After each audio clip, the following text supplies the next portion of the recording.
Welcome all to technical session 5B, and this session is to be chaired by Dr. Moitri Sen from NIT Patna.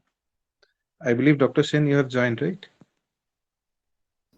Yeah, Okay. yes, So up to you, ma'am. Over to yeah, you. okay. Uh, so, very good afternoon to all of you. There will be around 15 uh, speakers are there to be to be presenting that paper or work. So, it will start from 3. So, the first speaker is Sushant Mondol from West Bengal. I believe who is presenting and GC Sheet. Yes, Uh, yes, I am okay, present. okay. So, please you can share. So every speaker will have 12 minutes, including the questionnaire. So please try to complete it by that time limit, because there are lots of speakers, so we cannot otherwise accommodate everyone. Okay. S- Sushant, are you presenting? Yes, yes, I am Okay. present. So Sushant, you can share your screen and you can start presenting.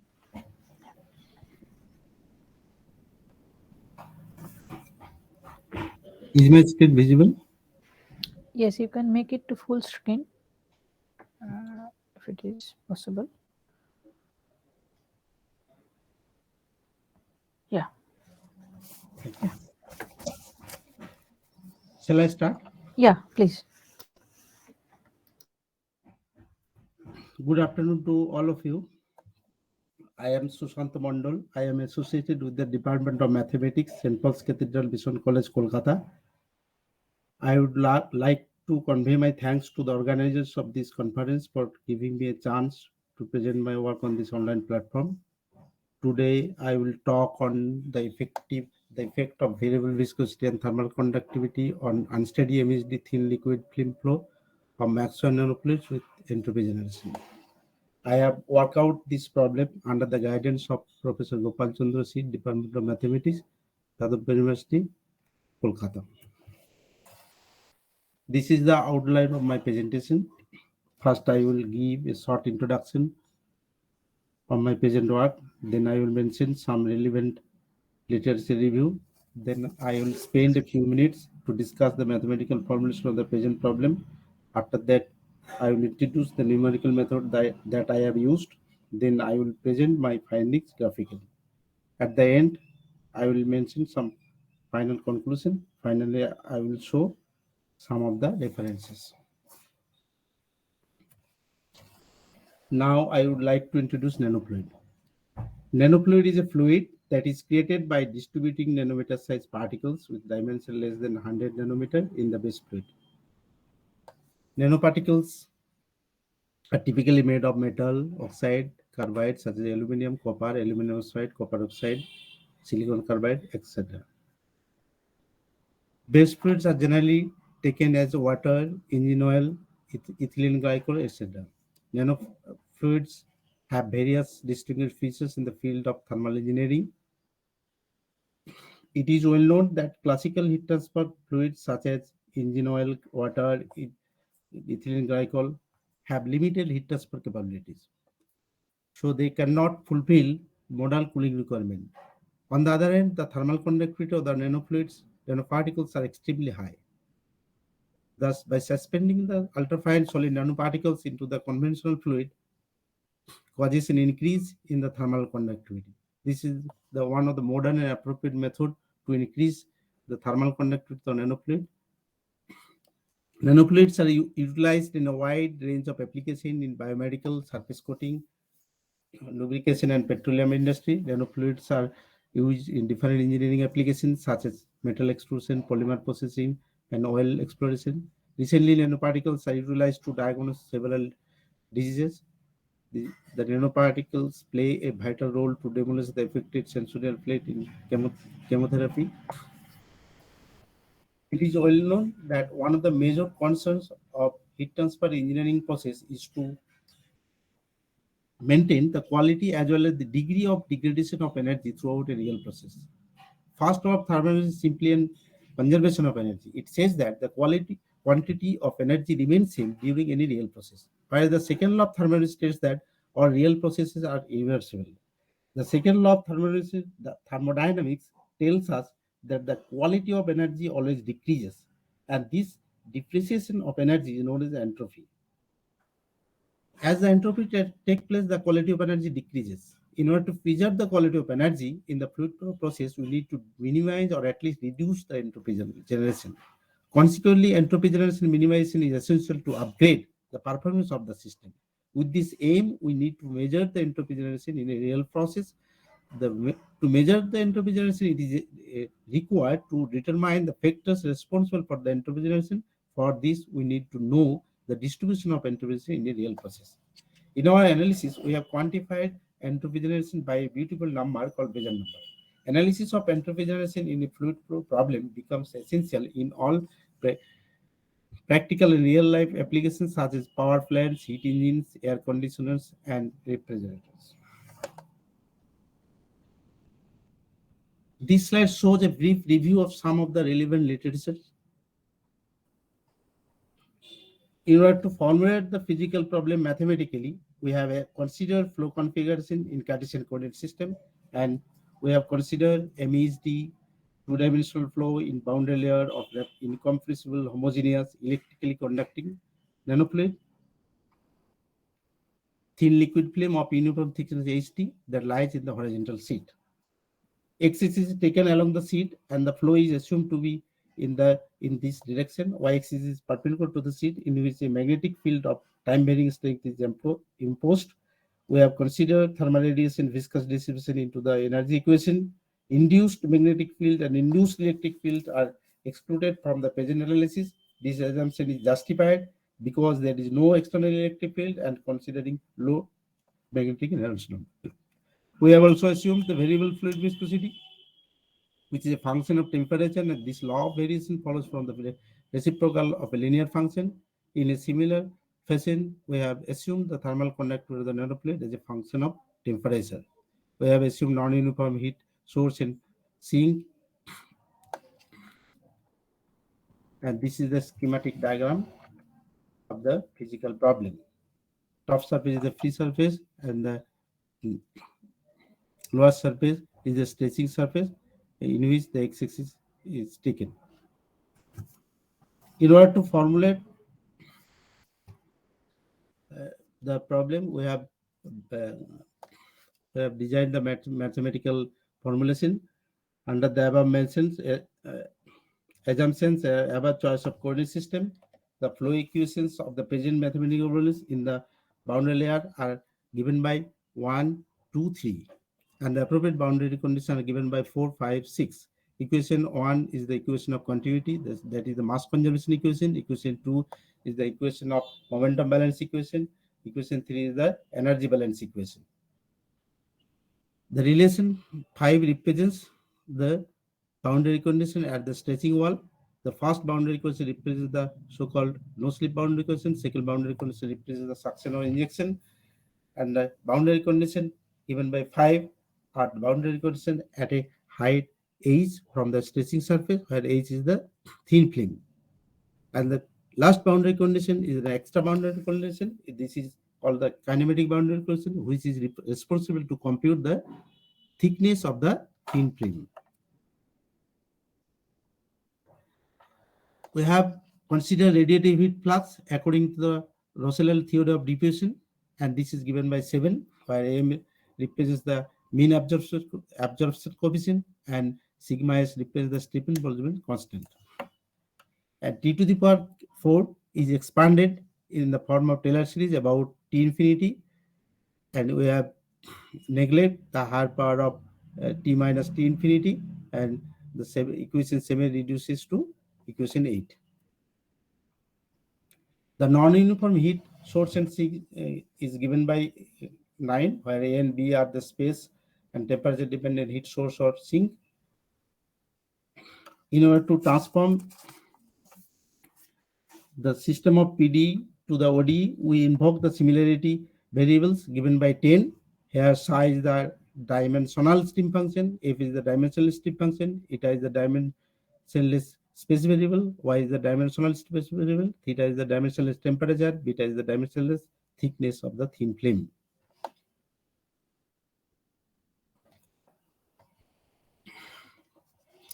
Now, since we have computed velocity component from the stream function, the continuity equation is automatically satisfied, so we need not consider further. Now, using the dimensionless variable, the transform equations are given by 11 and 12.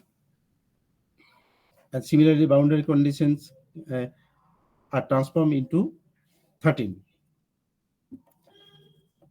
In the above formulation, the arising non-dimensional parameters appears are listed as follows. Here, Mn is the magnetic parameters, and lambda represents the unsteady parameter, theta represents the variable viscosity parameter, and these are the controlling parameters of the present analysis. As I told at the beginning, entropy generation is the measure of irreversibility present in the flow field. The entropy generation per unit volume of the present problem can be expressed mathematically as EGG, which is given by 14. This equation shows the various source term of the entropy generation, and using reference entropy generation, the dimensional entropy generation is calculated as follows, and it is given by 15. Now we have solved this system of equation with numerical scheme. We have used Runge-Kutta-Feldberg integration technique with shooting method. The shooting method actually uses the initial value method that used in solving initial value problem. This is done by assuming initial values that would have been given if the original equation were a give initial value problem. The system of equation together with the boundary conditions are numerically solved by employing fourth order Runge-Kutta-Feldberg method along with the shooting technique to capture missing boundary condition. With an aim to solve the above mentioned equation by RK method, it is necessary to reduce the higher order equation into a set of first order differential equation, and this is given by 16, 17. And the initial value problems are given by 19 and 20. Now I am going to present my findings graphically. Figure 1 and figure 2 shows the variation of film thickness and the variation of axial velocity for different values of magnetic parameter and unsteady parameter. The figure shows that the axial velocity diminishes as we increase the magnetic parameter. Thus, the increasing value of the magnetic parameter reduces the axial velocity. This happens due to the fact that presence of magnetic force, a resistive force called Lorentz force, comes into play in the flow domain, and this force actually decreases in the fluid velocity. Figure 3 shows the variation of axial velocity for different values of the variable viscosity parameter. Figure 4 shows the variation of axial velocity for different values of the suction parameter S.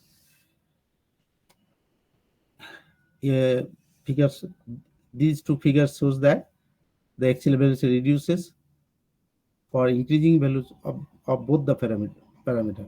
Thus, the viscosity parameter theta has decreasing effect on axial velocity. Actually, larger value of the viscosity parameter indicates more resistance in the direction of the flow domain. Consequently, velocity gets lower, which in turn comes to decrease the film thickness. Figure 5 and figure 6 shows the variation of axial velocity for different values of the Deborah number. This is the non-Newtonian parameter. Sushant, sorry to interrupt you. I think you need to little hurry up because your 12 minutes is almost over. Okay. So you just please hurry up and complete it as soon as possible. These are the more result. Figure 7 shows the variation of temperature. Figure 8 shows the variation of temperature for different values of thermal conductive parameter. We see that The magnetic effect, magnetic parameter, and thermal conductivity parameter have opposite effect on temperature. And figure 9 and figure 10 are drawn to show the variation of the entropy analysis. Here we see that as the Big Bang number increases, the entropy generation of the present product decreases, and the total entropy generation for different values of the thermal conductivity uh, increases near the stretching surface and decreases uh, after a certain distance from the stretching surface. And these are the major findings of the present investigation. And these are the some references. Thank you. Thank you, Sushanta. If there is any question, please go ahead and ask anyone.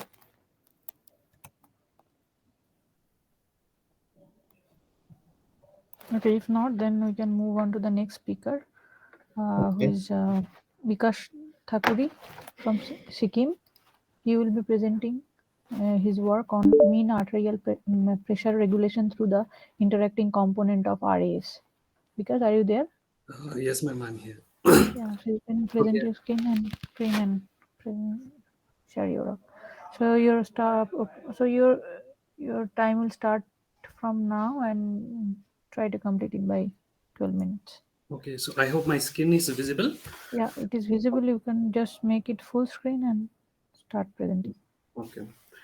So good afternoon, everybody. I'm Vikas Thakuri, and I'm from the Department of Mathematics, Sikkim University. So today I have a topic called the mean arterial pressure regulation through the interacting components of renin-angiotensin system. This is the brief outline of what I'm going to present today.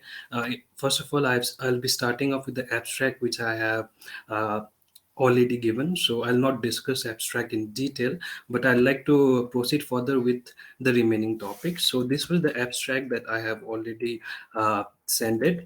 Now I'll be talking about a system. This system is a very important system. It's a biological system, just like our nervous system.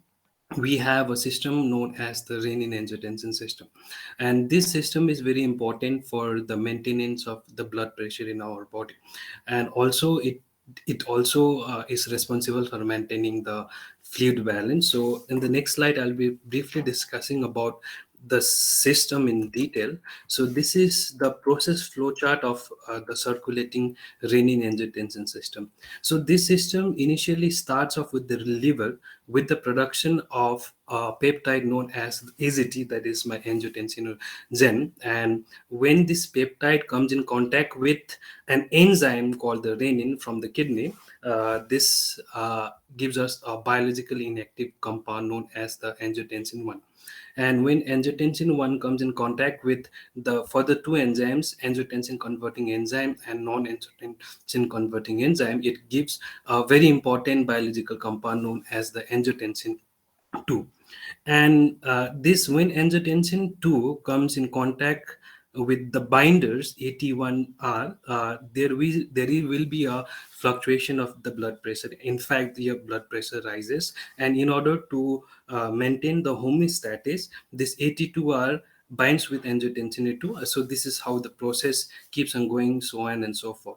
So theoretically, it has been said that this AT2R gives a negative feedback on AT1R, but this problem has not been understood nicely. So the present work is to understand how this AT2R gives a negative feedback on AT1R and also in the production of the renin. So we will be coming up with the two parameters that will be describing the negative feedbacks this AT2R gives on AT1R, as well as with the renin, with the help of the mathematical problem, with the help of the mathematical modeling.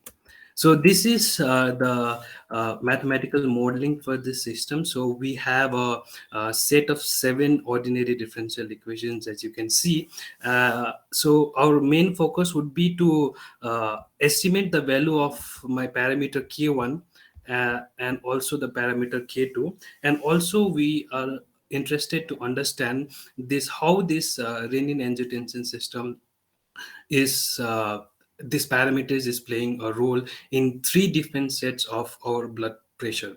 So namely, we'll be talking about the normal blood pressure conditions and hypertension blood pressure conditions, and also with the hypotensive blood tension conditions. So this is the mathematical modelings, and this is how each of the mathematical mode, like uh, ordinary differential equations, looks like with the definitions of it. I'll not go into the details of each of these terms.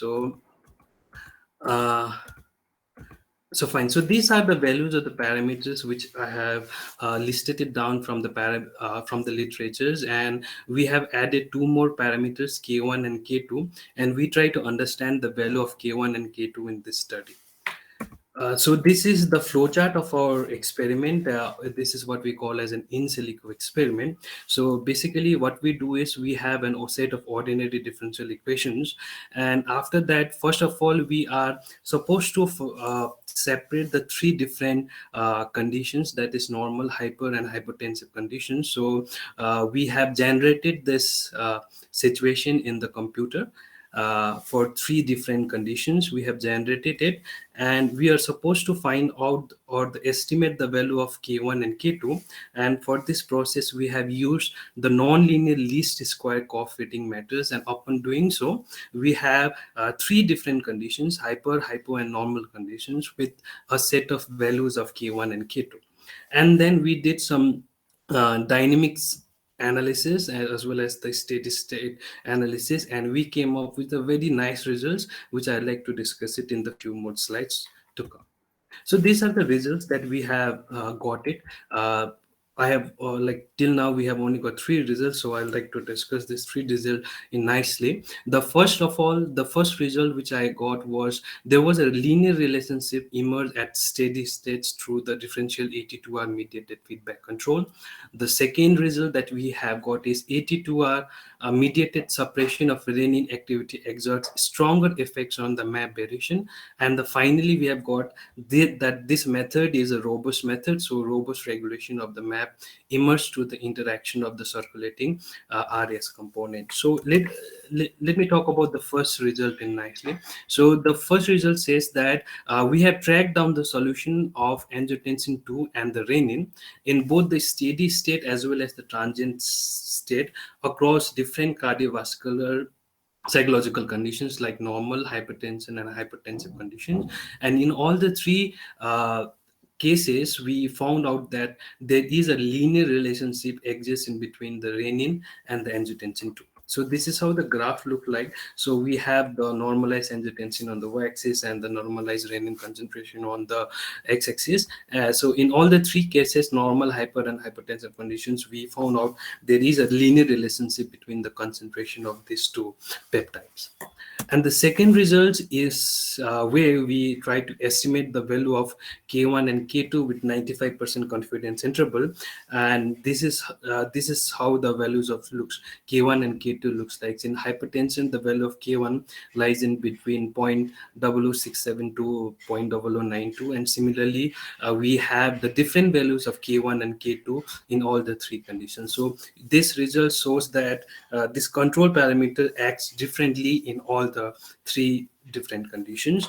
And the final results that we have obtained is that the method that we have, the models that we have made, this model is sensitive, right? So that means like for a small change in the value of K1 and K2, there was not significant change in the concentration of renin and angiotensin. So such insensitivity was also reflected in unaltered linear relationship in renin and angiotensin to concentration, which I have shown you in the result number 1.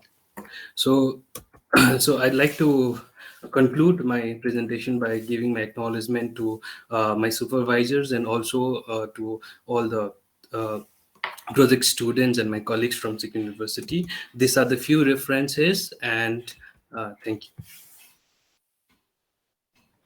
Thank you, Vikas. So anyone having any questions?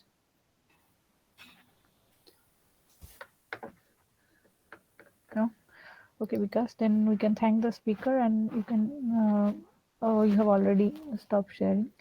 So the next speaker is Ashirwad Kumar Rat. Are you there?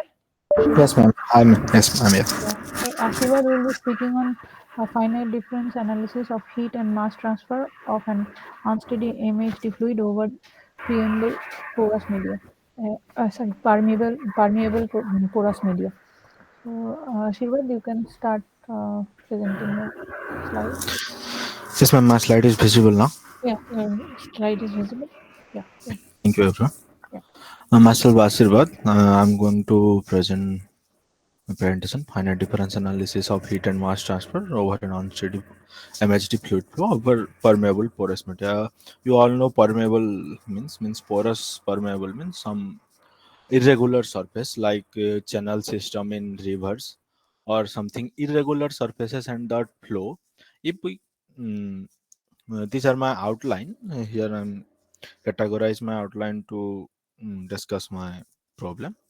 I'm not focusing major significance part means not the physical one that how MHD flow go through how everything was sorted, but I'm preciously here describing the method how finite difference analysis work in MHD flow.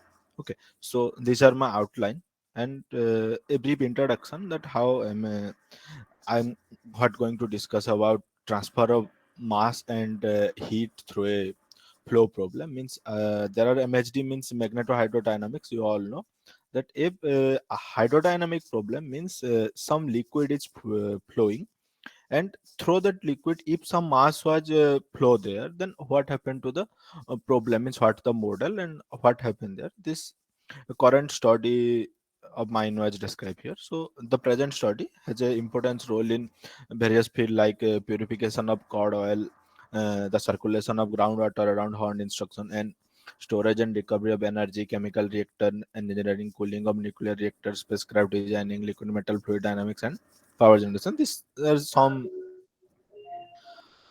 the examples of my current study. Here I'm focusing the model means first we model a problem. After that we uh, uh, occur some coupled governing equation and solve by finite difference analysis using MATLAB.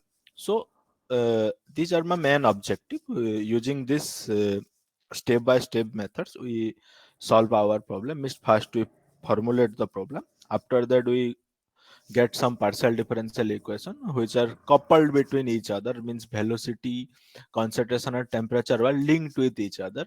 These are called actually called coupled PD. At that flow problem coupled PD we transfer that into dimensional form to non-dimensional form. After that non-dimensional form we got a system PD which is solved by our MATLAB coding. Means first we convert it into algebraic equation. After that solve using any iterative method or direct method like Gauss elimination method, Gauss Seidel method, Thomas algorithm method. All the method will be used to converting after converting algebraic equations, so getting the value. After all, we comparably study the impact of various constant like the Smith number, Prandtl number, like this. Okay, so before going this is my model which I uh, taken over. Okay, so first of all this is the velocity equation and equation 2 is the temperature equation and equation 3 is the concentration equation. So this model was taken with the boundary condition. A boundary condition of first when time is 0 all velocity was 0 and the temperature was equal to the world temperature, also concentration is starting concentration. When time increases velocity is equal to the initial velocity, temperature is equal to the world temperature plus our taking function means tw minus t infinity into sine u0 square t by nu. Also similar from the concentration, world concentration, sorry, fluid concentration pulse, this function.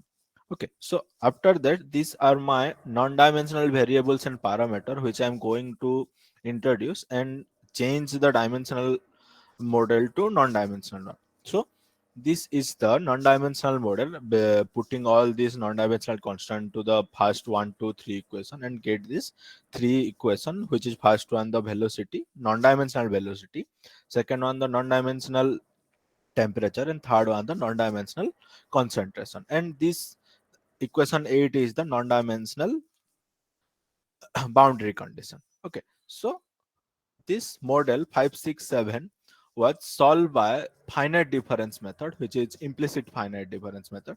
Here we use a mix of forward, central, and backward difference. Okay, so in the mix of forward, backward, and uh, central difference, what we get? A stable difference means which is we get a unconditionally stable differences that are giving a solution that are might exactly correct from analytical method.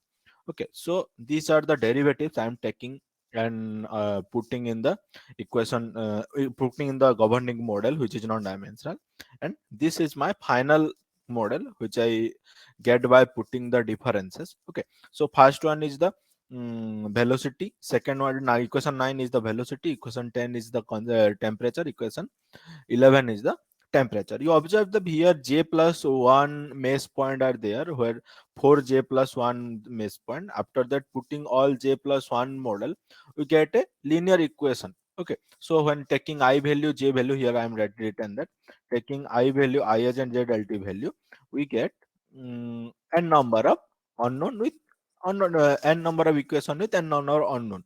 Okay, for three equation we get three systems, means we solve first two, which is linked with here I am saying that here the first velocity equation is coupled with temperature and concentration equation. Here theta and c are coupled with u. So first of all, we reversely solve the concentration and temperature, and we call the value in velocity equation. So this with this boundary condition, which is also discretized. Okay, so these are my solution procedure. First, what we do, already I am telling all this velocity, temperature, and concentration equation are converted into a system of algebraic equation. The obtained algebraic equation are solved using Gauss elimination. Here I am solved using Gauss elimination method using a brief code. Also, we getting successive value from Gauss Seidel or tridiagonal system, means Thomas algorithm. All these things are used for solving this algebraic equation. Okay, so I developed a MATLAB code which is solve this all procedure. If I got a nonlinear system, then I use damped Newton method, which is first convert the nonlinear into linear one, then solve this algebraic equation. So here the system was linear, so we directly solve using Gauss elimination method and the MATLAB code. These are some of my results where I get, if we grasp up number, my thermal grasp number increases. Okay, so it is directly affecting the velocity because gr theta is directly added to the flow model. So increasing grasp number, the flow model also means velocity of the flow also increases, means this flow move faster, same as the mass grasp number, because both are directly added to the velocity equation. Also here permeability k is means whatever permeable porous increase in the system or taking the model, the flow is faster. Okay, so permeable system, permeable model always giving a faster model, means uh, you think if a canal flow, in a channel flow, if the surface is clear, then it's smoothly flow. If we permeability coefficient are there, then this flow are faster than the smooth surface. Also magnetic factor also slower the flow. If with some magnetic factor, higher the magnetic factor, the velocity also decreases. Like also from here, Smith number and Prandtl number, both are decreasing the flow. Okay, so these things are temperature graph and concentration graph. Increasing Smith number, concentration decreases, also increasing Prandtl number, temperature also decreases. These are my brief results getting from my research. Also I'm telling from the results, HV increases Smith number, the rate of concentration diffusion decreases. HV increase Prandtl number, the temperature distribution also decreases. Also mass Grashof number, thermal Grashof number, or permeability of the medium decreases the velocity. Also MSC also increase the velocity. So these are my nomenclature I am taking in this model. These are my few references. Thank you.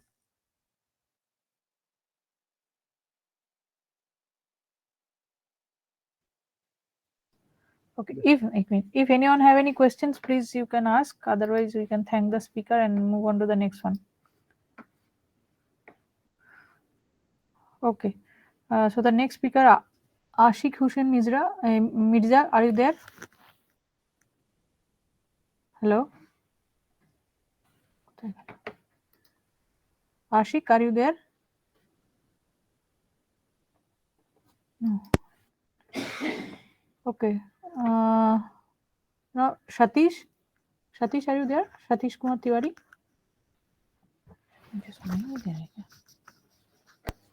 Hello? No. Wait. Then Shubhra Bhattacharya, are you there? Shubhra Bhattacharya? Okay. Ashik is presenting. I think your voice is not audible, Ashik.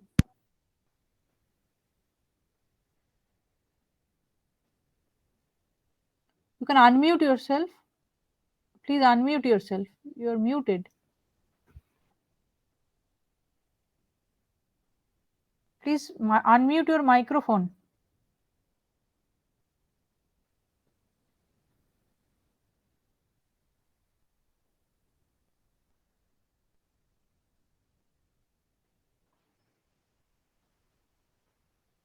Please unmute yourself and present.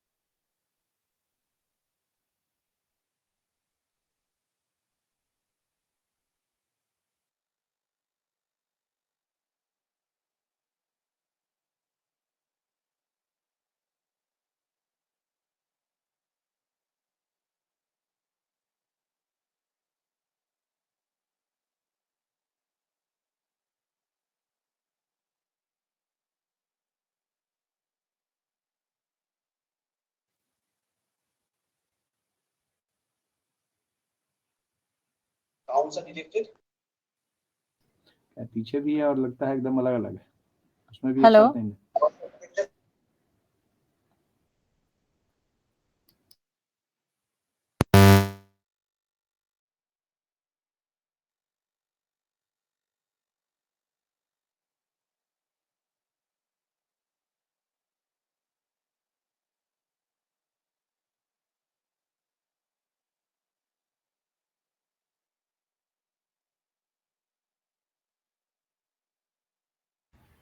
Hello. Yes, yes, now you are audible. Hello. Please share. Yes, yes. Am I audible, You are ma'am? audible, you can share. Okay, ma'am. Thank you. Thank you so much for giving me the opportunity to present my paper in 16 International on my online conference of INVIC on Please share your mathematical sciences screen. for advanced science and technology. Please share your screen. My name is Ashik Hussain Mirza. The Can you title hear of me? Please share your screen. my paper is Deportation of Heat and Mass Transfer in Occurrence of Thermophoresis and Dufour Effect.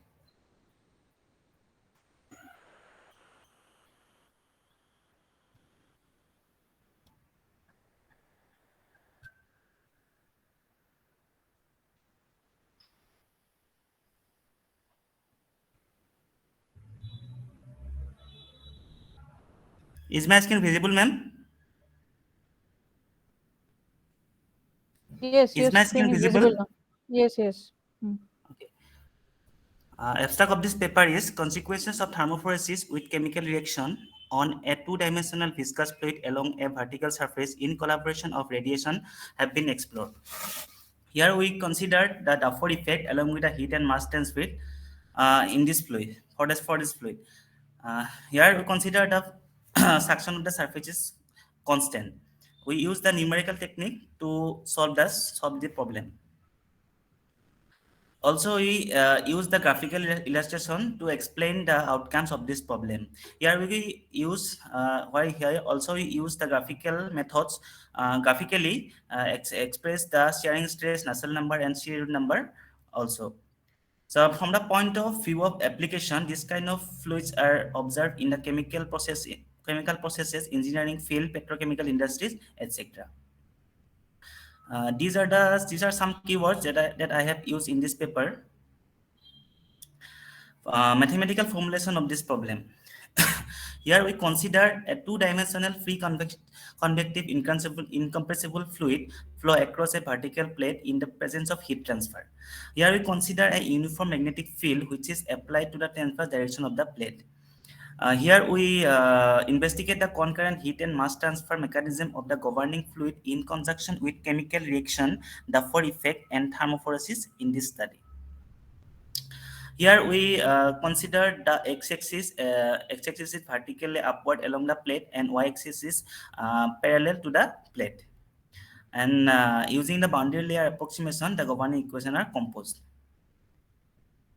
And from equation 1 to 4, these are the governing equations. The first one is equation of continuity. Second one is equation of momentum. Third is equation of energy. And fourth one is equation of concentration. Where the symbols are U bar and V bar are the velocity component of fluid along the normal to the plate accordingly. G is the acceleration due to gravity. Beta is the coefficient of mass volume expansion of heat transfer. Beta bar is the coefficient expansion with species heat at constant pressure. T bar is fluid temperature. T infinity bar is far field temperature. C bar is species concentration. C infinity bar is far field concentration. Rho is fluid density. Cp is specific heat at constant pressure. Nu is kinematic viscosity. Sigma is thermal conductivity. Cs is concentration susceptibility. Vt is thermophoretic velocity. Kr is rate of chemical reaction, and other parameters are the name accordingly. And the equation 5 is the thermophoretic velocity, where small k is the thermophoretic coefficient, Tr is reference temperature, and equation 6 is the boundary conditions of this problem. Equation 7 shows the non-dimensional parameters. After putting the non-dimensional parameter in the equation, from equation 1 to 4, we get the equation 8 to 10. So these are the non-dimensional equations. And the boundary conditions are modified into equation number 11.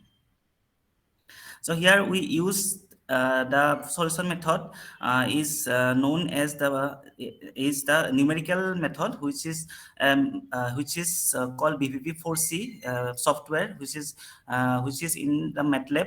Is a Boolean solver in MATLAB. So results and discussion. So we first consider a set of fixed value for different fluid parameter, and we the figure 1 is the velocity profile for different values of magnetic parameter, where whenever we increase the magnetic parameter, the velocity decreases. This is happen due to the action of magnetic field normal direction of the fluid flow, which creates a resistance between fluid particles which causes the velocity drop. So this is the velocity profile for different value of mass diffusion parameter. Where whenever we see whenever it increases the values of du, the velocity increases. This is the velocity profile for different values of chemical reaction parameter. Whenever it increases the chemical reaction parameter, velocity profile also increases. So this is for radiation parameter. Velocity also increases whenever it increases the radiation parameter.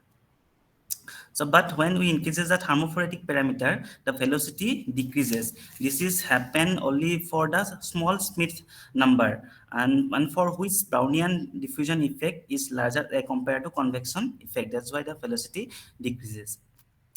So this is for velocity profile for different values of Grashof number, and for this case, whenever increases the Grashof number, this is thermal Grashof number, velocity increases. So this is temperature profile for different values of Prandtl number. Whenever we increases the value of Prandtl number, temperature profile increases. So similar trend is observed in the case of chemical reaction parameter. But in the case of thermophoretic parameter, it is decreases. So for the mass diffusion coefficient, it is also increases. Temperature is also increases. So this figure 11 is concentration profile for different values of mass diffusion coefficient, where we see that whenever we increases the value of du, the concentration is also increases. So, but in case of chemical reaction parameter, concentration profile is decreases. And also for the thermophotic parameter, concentration profile decreases. So this is for radiation parameter, but in case of radiation parameter, it is increases as increases the values of radiation parameter. So this is the shearing stress. This is the viscous drag. Shearing stress is the viscous drag per unit area. For the case of thermophotic parameter, it is increases. The similar trend is observed for mass diffusion coefficient. So similarly, we can see that for magnetic parameter, it is also increases. This figure 18 is Nusselt number against mass diffusion coefficient. When we see that whenever we increases the values of du, the Nusselt number, which is rate of heat transfer, is increases. So this also increases for radiation parameter. And the figure 20 show that the C root number against thermophotic parameter, it is also increases as increases the value of thermophotic parameter. And the last one is C root number for different values of chemical reaction parameter. So this is also increases the graph for different values of chemical reaction parameter. And now we proceed to the conclusion of this paper. The oscillations of the flow parameter makes the velocity, temperature, and concentration field resemble compass in the fluid flow region. The application of magnetic field and the thermophotic parameter steeps fluid mobility, while the effect of mass diffusivity, chemical reaction parameter, radiation parameter, and thermal Grashof number speeds it up. The fluid temperature is decreases by thermophotic parameter, but it advances when Prandtl number, chemical reaction parameter, and mass diffusivity are used. The variation of the mass diffusivity and radiation parameters, the fluid concentration, whenever the chemical reaction parameter and the thermophotic parameter have the opposite impact. Under the influence of thermal Grashof number, the amplitude of the drag force against a specified flow parameter exceeds expansion. The rate of heat transfer, which is Nusselt number, vary considerably as the selected flow parameter is changed. With the growth of Grashof number, the C root number shows an increasing pattern under the repercussion of thermophotic parameter and chemical reaction parameter. So these are some references that I have used to prepare my presentation. Thank you. Thank you so much.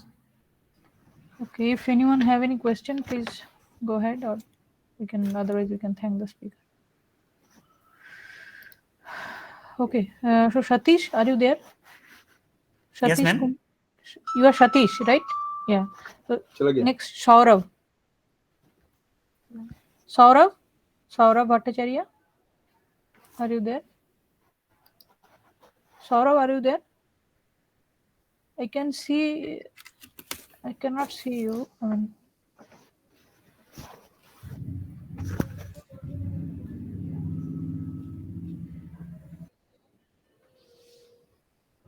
okay, if Saurav is not there, then I think I'm missing something. Okay, Shubhra. Sorry, Shubhra, are you there? Shubhra, I can see you, I think. Shubhra, are you there? Shubhra Bhattacharya? Yeah, I'm sorry, I misplayed. So next speaker is Ms. Shubhra Bhattacharya. So she will be speaking on a graduated warm inflammatory model. So Shubhra, you can share your screen and present.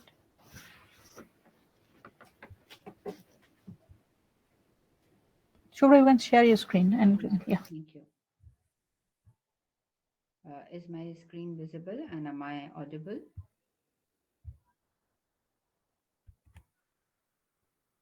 Is my screen visible and am I audible?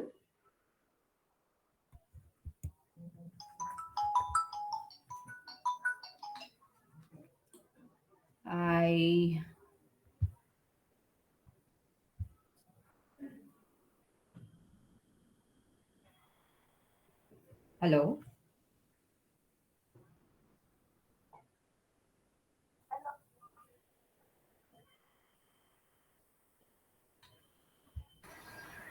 Yes, ma'am, you are audible. Okay, was my screen visible? Yes. Okay.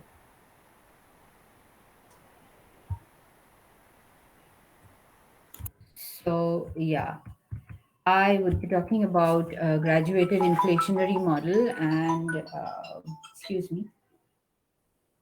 Okay, so it is called a warm inflationary model, and it has got nothing to do with the current day inflation that we are facing or we are experiencing in the budget in our day-to-day lives. It has to do with the cosmic inflation, what we call. And I will be first explaining what is an inflation, followed by the topic that I'll be discussing, warm inflation. And then I'll give in very small details my model and the corresponding solution. So I think in popular science, most of you have seen this image. This is an image of the history of the universe. And our calculations show that the universe started around 13.82 billion years ago. And the popular term that we use for the beginning of the universe is called the Big Bang. So our imaginations tell us that by Big Bang we mean some explosion happening somewhere in space, and from that explosion we all emerged. But that is not exactly the scientific idea of Big Bang, although it is called a bang or an explosion. So, if you can just think a bit logically, had there been a Big Bang, the universe wouldn't have appeared uniform in all directions. So, in whichever direction, if you look at the sky, it appears uniform. So, that wouldn't have been the scenario in case of a bang or an explosion, as we can imagine.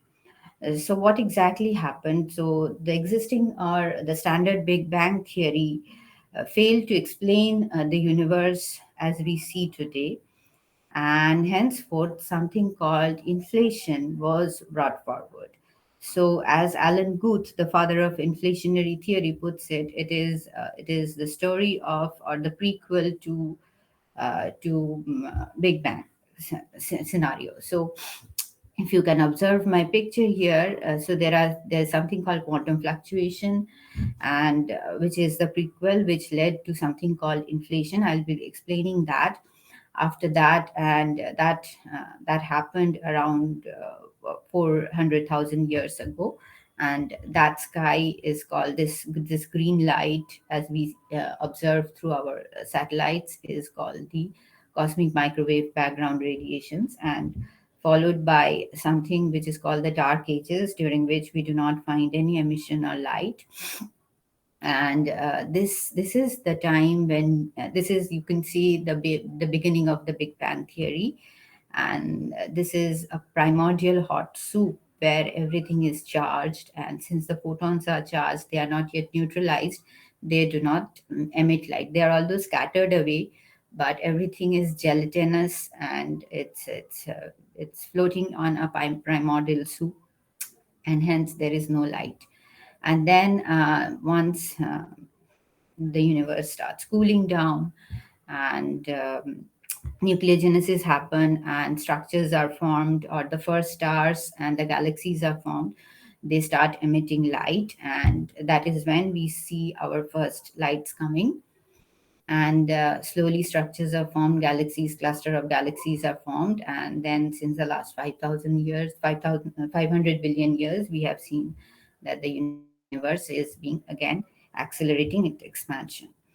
So this is in just or in short how the universe evolved. Now I'm going to get into what do we mean by inflation. Uh, so uh, so basically we have the idea that gravity is attractive. As we know from Newtonian physics, that gravity is proportional to the product of the masses, and inversely proportional to the square of the distance between them. So heavier the masses, the more they would be attracting. But inflation proposed something which is called repulsive gravity, and this repulsion comes as an effect of negative pressure.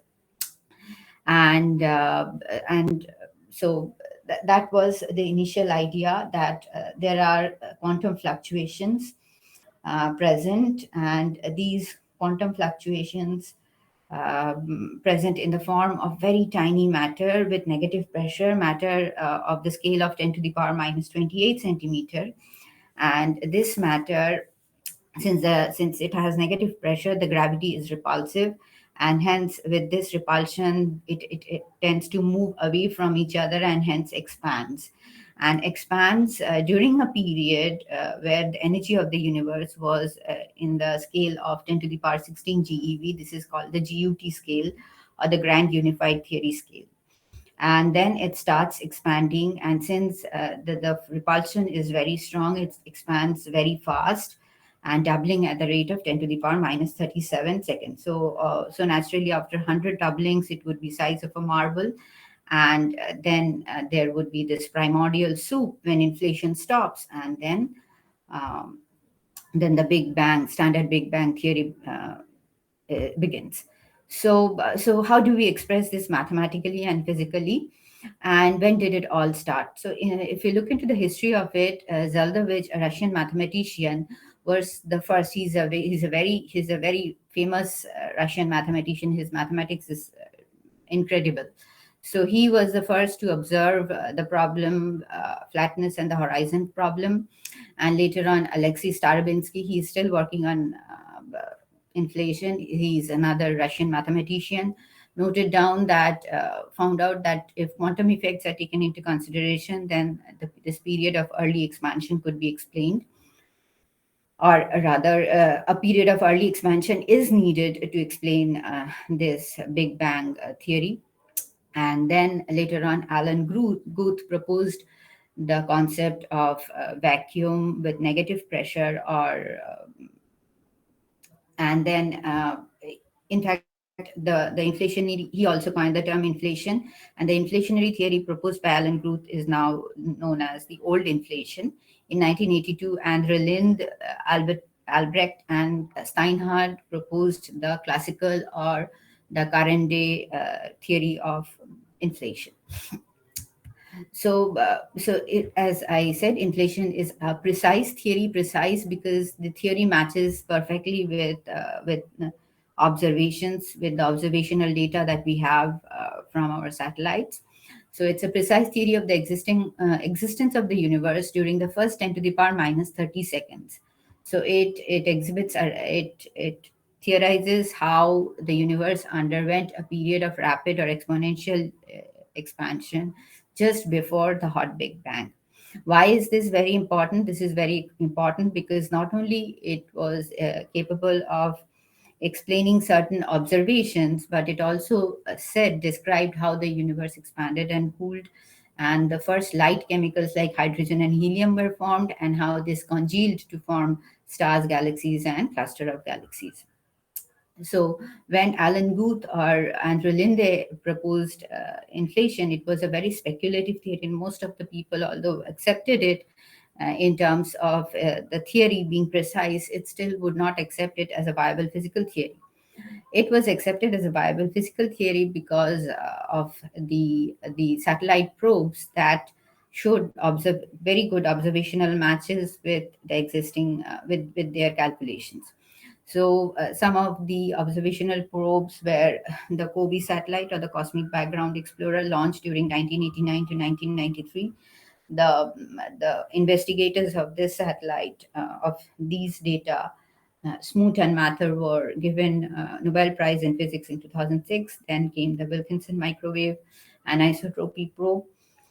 It was dedicated to determining anisotropies in the cosmic microwave background. And then the Planck survey from the European Space Agency, which was active during 2009 to mostly 2013, with the last data being sent around 2018, which actually gives cosmology in a very firm footing, and gives observational evidence to all the theory that is being now worked on.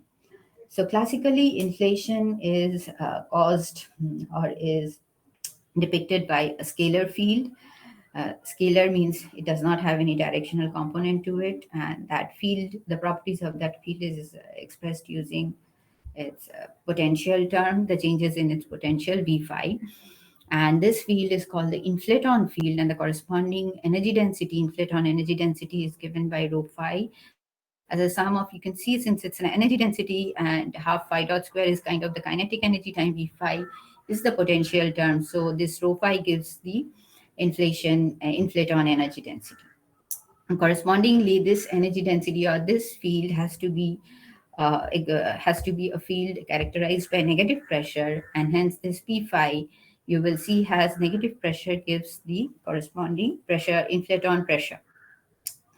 So using the conservation equation for matter energy tensors, these are the inflaton energy density is the matter tensor. We would get a conservation equation as I have expressed in one, with the right hand side being 0. That I'm talking about the classical inflation theory. But here I consider what is called warm inflation. So why is warm inflation different from our classical inflation? The problem with classical inflation theory was that it failed to explain how matter in the later stage was formed. Okay, so that was one problem, or there is one small problem with this inflation theory. And also the observational probes give us density fluctuations, and these density fluctuations can be better explained if they are considered thermal in nature, which is not the scenario in the classical inflation theory. So the warm inflation theory was proposed, where dissipative energy dissipative effects were considered during the process of inflation itself. And this means that in addition to the inflaton field, there would be some other matter fields like the radiation field, which can interact non-gravitationally and and result into dissipative effect, giving rise to density fluctuations. Okay, and that is what is different in case of warm inflation. So in warm inflation, we consider such density fluctuations via this non-gravitational coupling with the radiation field. Here I have expressed the radiation field by rho r, and the corresponding conservation equation is given by equation 2. And we see that since the right hand side of equation 1 and 2 is not 0, that means energy is not conserved perfectly. Instead, there is an energy exchange happening between the inflaton field and the radiation field, and in this energy exchange depends upon this dissipation coefficient gamma. And gamma can be the function of temperature, it can be the function of the can depend upon the the inflation field, or it can be a constant. So what is a strong dissipative regime or a scenario when this I have redefined gamma as R by dividing it by the Hubble parameter, 3 times Hubble parameter, and this is called a strongly dissipative regime if R is greater than 1, and weakly dissipative regime is R is less than 1. So this is how the field changes in warm inflation. Now, classically, inflation is considered to be slow rolling. That is when the inflation field rolls slowly down a potential field. Why slowly down? This would give the necessary time for inflation to last and result in reionization and formation of structure. So this slowly rolling down a flat potential being important is now represented using certain parameters, which are called epsilon, eta, beta, and var pi, which are the slow rolling parameters. In classical inflation theory, it's epsilon and eta, which is important. But in warm inflation, we have two further parameters, which is beta and var pi. And as I told you, since the density fluctuations are important, so corresponding to the density fluctuations, we have gives rise to metric perturbation, which are described using this scalar spectral index, which is ns. So and ns has been recorded or observed very precisely using the various observational probes, and similarly r has also been measured very correctly using observational probe. This is the tensor to scalar spectral ratio. And so these will be important markers to identify whether a model is exhibiting warm inflationary characteristics or not. So corresponding to my model, I consider my inflaton field to be of the type of equation 4. Here, if alpha is equal to 1, then I get a perfect fluid like energy inflaton energy density, but so I have chosen alpha to be not equal to 1 because I don't want a perfect fluid. We know that inflaton energy density has to have negative pressure. So this alpha can take up any value. A is a constant. And when I solve equation 4 using the Einstein's field equation, I get the exact representation of the inflaton energy density rho phi using the scale factor A as logarithmic scale factor. This representation is very beautiful because this has this logarithm of this appears as a function of logarithm of the scale factor, and logarithm of the scale factor. Classically, inflation is represented using a number which is called n, which is logarithmic expansion, and logarithmic expansion um, is what we are using to represent this our inflaton energy density, and the logarithmic expansion rate is called the number of e folds or e folding number. Now, based on, so since this equation 5 represents a physical term, rho phi, which is the inflaton energy density, and since inflaton energy density cannot be negative or cannot be less than 0, we need to restrict our parameters alpha, A, and then this R, which is a dimensionless constant parameter, so that it gives always a positive for values. Accordingly, we see that if from the equation 5 itself, we see that if alpha is greater than 1, A has to be restricted to greater than 0. And then in the scenario of A tending to AI, we have rho phi tending to infinity. Similarly, if alpha is less than 1, A will also have to be less than 0. And then we see that rho pi tends to 0. There can be another scenario when alpha 1 by 1 minus alpha is an even integer. In that case, we need not put any restriction on A, because as such, since this being a even integer will always be positive. And in that case, for alpha less than 1, we have rho phi tending to 0, and alpha greater than 1, we have rho phi tending to infinity. And corresponding to all these three cases, we can then considering our initially in the beginning of inflation, considering dissipation to be very low, with radiation density, radiation field hardly changing or being very negligible, we can evaluate these inflaton energy density for different values of this parameter alpha and A. And accordingly, we can get three such cases. So for alpha equal to half, we get our inflaton energy density as as an exponential of the time t, whereas A, that is the scale factor, appears as a double exponential term. Similarly, for alpha less than half and A less than 0, or alpha greater than 1 and A greater than 0, rho phi appears as a power law term, whereas AT, the scale factor, appears again as some intermediary exponential term. Why intermediary? Because it appears as exponential of t to the power of some factor f. Similarly, for alpha less than between half and 1 and A less than 0, rho phi appears as a power law term, but the scale factor appears as a negative exponential term. And corresponding to very small radiation, this is the initial field here. Again, V phi, the potential, appears as a power law term, being proportional to some power of the field phi. Now, later on, as inflation as proceeds and dissipation gains momentum, radiation field increases, and correspondingly, this is the radiation field that we will get. And if we consider the existence of this radiation field, correspondingly, our potential V phi changes to 9, where we find this R factor, warm inflationary dissipation term, comes into effect. And these are the corresponding calculations for the slow roll markers. And this is the scalar spectral index and the scalar tensor ratio as calculated corresponding to the model.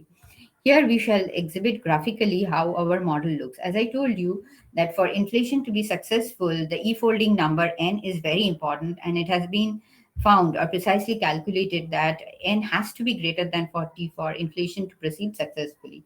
And successful inflationary model gives n around 60.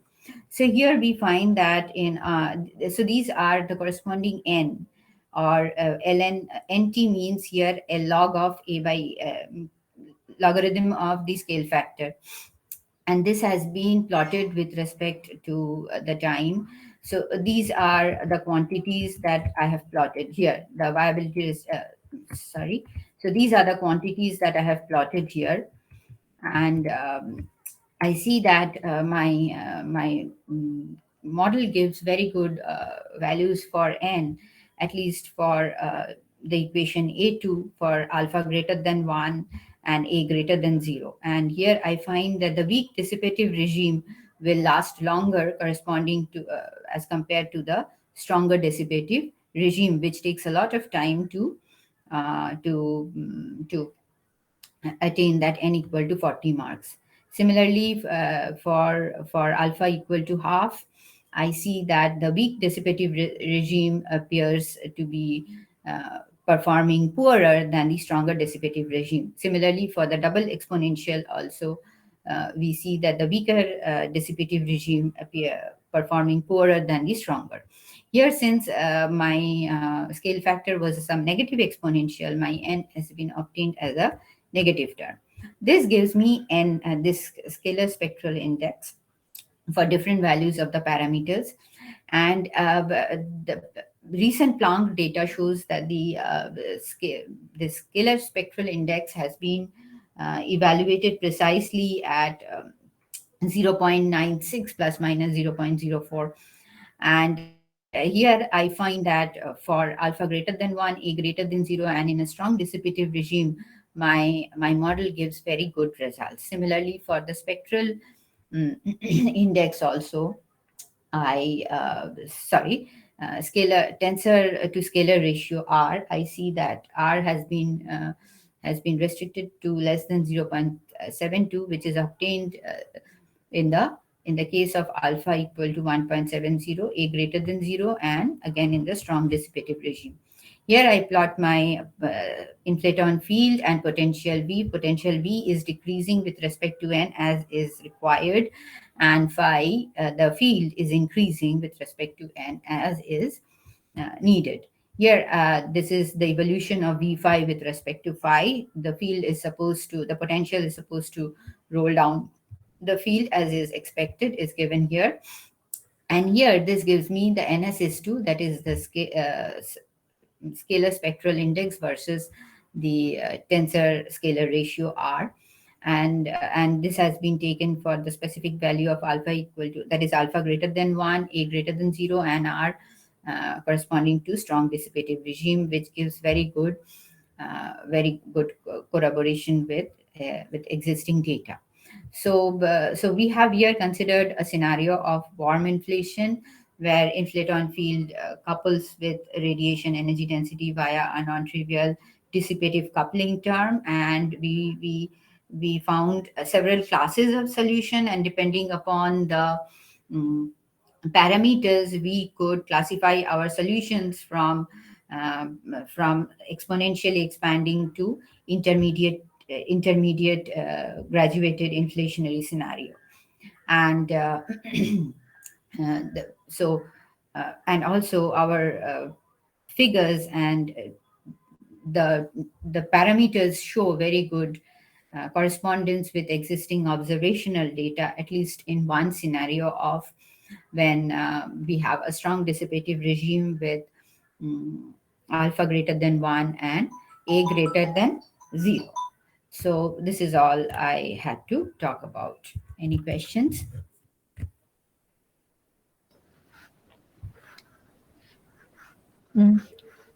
Is there any questions?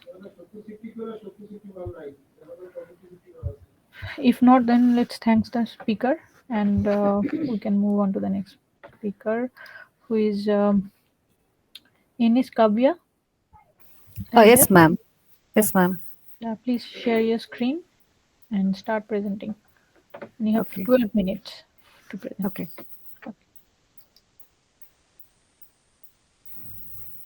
Is it visible, ma'am? Yeah, now it is visible. Fine. Good note to everyone. I'm Ines Kavya. I'm doing a PhD under the guidance of Professor Venkatesha from Kuvempu University. Today my presentation topic is constraining an isotropic cosmological model in FRLM gravity. So this is the outline of my presentation. Okay, first of all, what is the problem? According to cosmological principle, the universe on a large scale is presumed to be both isotropic and homogeneous.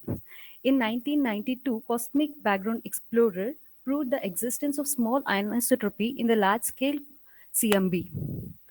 It was later witnessed by Boomerang, CBI, WMAP, and Planck collaborations. In 1997, accelerating phase of the universe is proved by the observational results of the two teams led by Perlmutter and Reis. Recent developments suggest that the universe tends to expand at different rate in different directions. For this reason, to describe anisotropic and homogeneous geometry, we study Bianchi cosmology. In the present work, we center on the study of theoretical exploration and observational validation of LRS-Bianchi type 1 spacetime, and we do this in the background of FRLM gravity. Okay, this is the mathematical formulation of the theory. So equation 1 gives the action integral for the theory. So varying this action integral with respect to metric tensor, we get the field equation of FRLM gravity that is given in equation 2. Equation 3 is the energy momentum tensor. So on contracting the field equation 2, we get the equation 4. This gives the relation between the trace of energy momentum tensor and the matter Lagrangian LM. Okay. So far we have looked into the mathematical formulation of the theory. Now we shall apply it to the Bianchi type 1 cosmology, and the metric is given by equation 5, where A and B are metric potentials. Okay, with that metric, we can find the Ricci scalar that is given in equation 6. This can be expressed in terms of directional Hubble parameters hx, hy, and hz that is given in equation 7.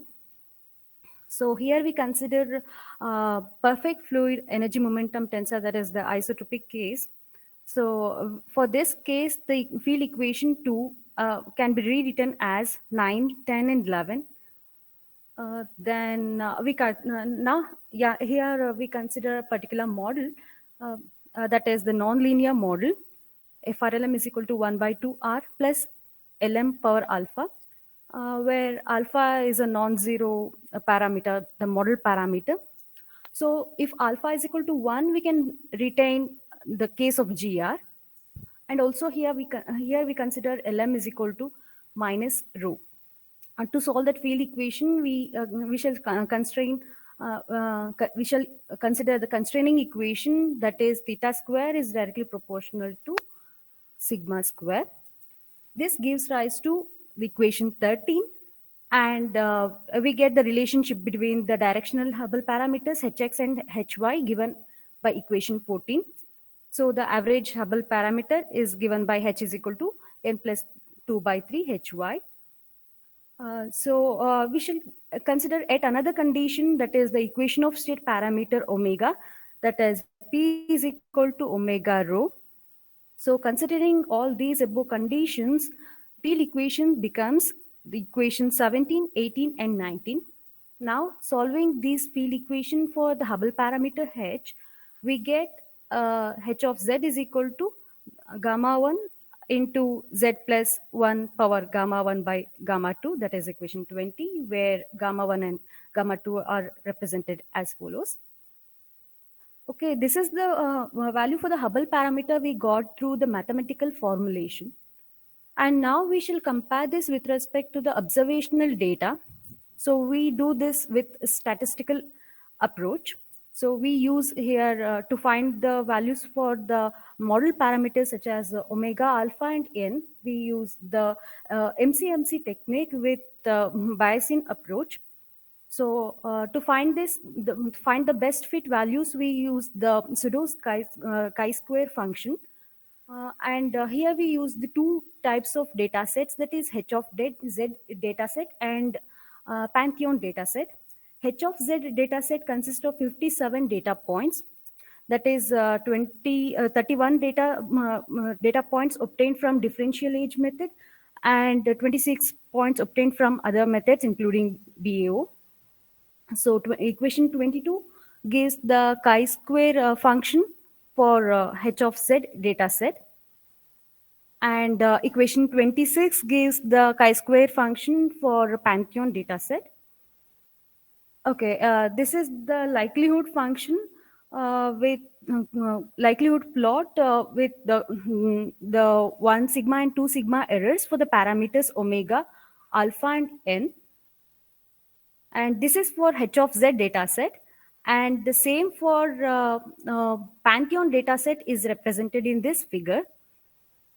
Yeah, this figure consists of the data points consisting of h of z and also Pantheon dataset.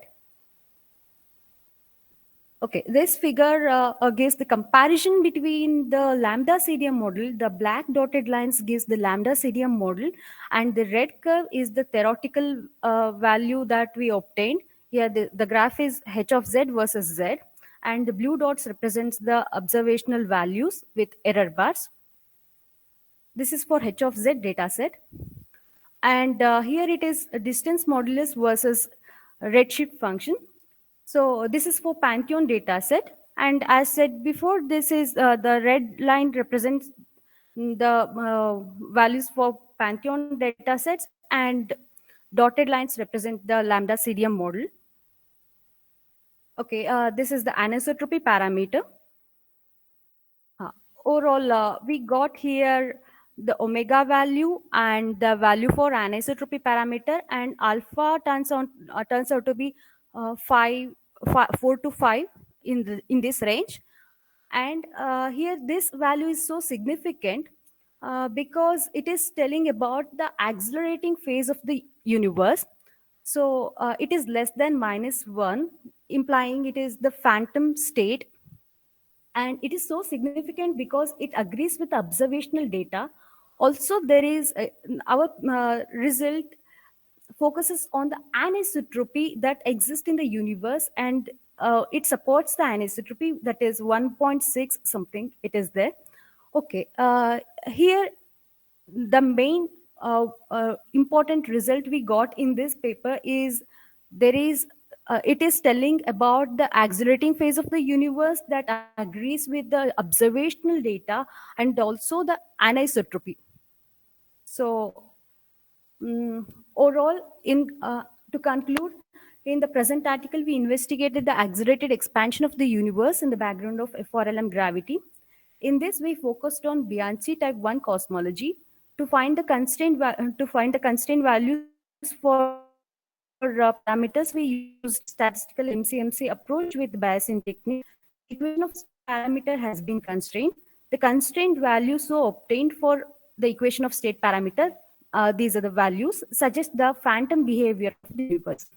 So this was all about my presentation. These are some of the references I used. The complete paper can be seen here. Okay, thank you, Anindol. Thank you, Chitra. So, do you have any questions, or anyone from the audience? No, I guess. So, let us move on to the next speaker, which Shudrani L from Karnataka. Okay, no.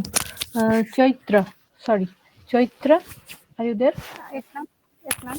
You are not audible properly. Hello. Yeah, now it is better. So, Okay, ma'am. yeah, Chaitra, you can present your screen and start presenting. Okay, ma'am.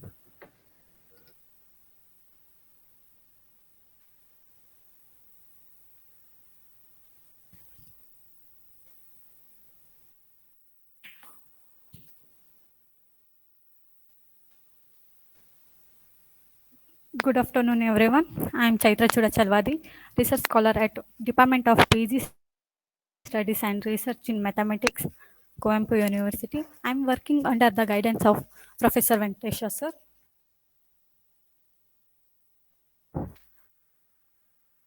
Topic of my presentation: Wormhole geometry in FFQT gravity. Table of contents, introduction, criteria for a traversable wormhole, the field equation in FFQT gravity, wormhole solution in FFQT gravity, energy conditions, conclusions, and reference. Introduction. In general relativity and modified theories of gravity, wormholes are solutions to Einstein field equations. Wormholes are tube-like geometrical structure connecting two distinct universes or two different points in the same universe. The wormhole concept was firstly proposed by Flamm. After Flamm, Einstein and Rosen obtained a comparable geometrical construction, which is known as the Einstein-Rosen bridge. In 1957, Wheeler and Mintzler first introduced the term wormhole. The FFQT gravity theory is recently proposed extension of symmetric terrestrial gravity, in which the Lagrangian density is given by an arbitrary function of the non-metricity q and trace of energy momentum tensity. In this theory, the gravitational effect connects through a non-metricity function q and manifestation from the quantum field due to the trace of energy momentum tensor. Criteria for a traversable wormhole. Equation 1 represents the spherically symmetric static wormhole geometry, where phi of r is the gravitational redshift function and b of r is the shape function. To investigate the wormhole geometry, b of r must obey the following conditions: throughout condition, flaring out condition, asymptotic flatness conditions. Another important criteria is the proper radial distance is given in equations 2. Next, the field equation in FQT gravity. Equation 3 represents the action integral of the gravitational field, where f of qt is the function of the non-metricity q and trace of energy momentum tensity. G is the determinant of metric G mu nu. Lm is the Lagrangian matter density. Equation number 4 represents the non-metricity connections, and equation number 5 represents the non-metricity scalar. Varying the action with respect to metrics give the field equations. Equations 7 and 8 represent the energy momentum tensor. Next, wormhole solution in FFQT gravity. In this study, we assume the matter content described by an anisotropic energy momentum tensor to analyze the wormhole solution, which is given in equation number 9, where rho denotes the energy density, u mu and chi mu are the four velocity vectors and unitary space-like vectors respectively. PR and PT denotes the radial and tangential pressure. Equation 11 represents the non-metricity scalar for the metric. Substituting a metric and anisotropic matter distributions into the field equation 6, we get the field equations. Equation number 12, 13 and 14. Using this equation, we can study the wormhole models, specific shape functions and their properties. Next, field equation in f of qt. Here we can consider the linear model, logarithm form of a specific shape functions d of r, and constant redshift functions is a logarithmic form of redshift functions. After solving these equations, we get the energy density and pressures. This figure represents the behavior of shape functions b of r with varying r. Next, energy conditions. The energy conditions are the essential tool to understand the geodesics of the universe. Such conditions can be obtained from the Raychaudhuri equations. Energy conditions are null energy conditions, weak energy conditions, strong energy conditions, and dominant energy conditions. This figure represents the profile of energy density and energy conditions. Conclusions. In this article, we have discussed Morris Strom's wormhole, static and spherically symmetric traversable wormhole. We consider a specific shape function, and this function was found to obey the required criteria. We have taken the redshift function, and the main implications of this consideration is the tideless wormhole. In this present study, the null energy conditions for the radial and tangential pressures are satisfied, and dominant energy conditions are violated, and strong energy conditions are also violated. These are shown in the figure. Some of this reference. Thank you.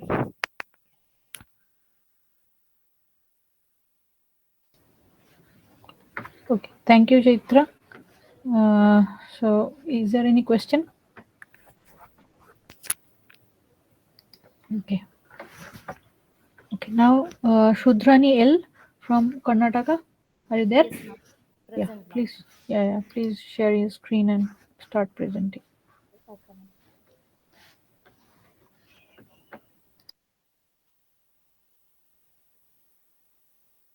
My screen visible, ma'am? Not yet. It's not yet visible. Now, ma'am? No. Yeah. Now it is getting visible. Yeah. Okay, thank you. Yes, I'm Sudha Raniyal, research scholar at Department of PG Studies and Research in Mathematics, Coimbatore University, under the guidance of research supervisor, Professor Venkatesha sir. And this presentation, I'm going to present my paper, Static Traversable Wormhole in FQT Gravity. And these are all the outline of my paper: introduction, criteria for traversable wormhole, mathematical formulation of the theory, wormhole in FQT gravity, and wormhole model, energy conditions, conclusion, and references I have included here. Introduction. The wormhole is a conjectural structure connecting disparate points in space-time. This is the fascinating solution of the Einstein field equation. Here, it describes the topological passage through a hypothetical bridge joining two different universe or two different part of the same universe. This concept of wormhole was first proposed by Flame, and the term wormhole was first introduced by Wheeler and Wisner in 1957. And the idea of traversable wormhole was given by Morris and Thorne in 1987 in Einstein-Rosen-Bridge solution, which permits the existence of event horizon. But in our former model, the event horizon is ruled out. So in order to achieve traversability of wormhole in background general relativity, they need a hypothetical fluid called exotic fluid. This usage of this exotic matter can be reduced by using the modified theories of gravity.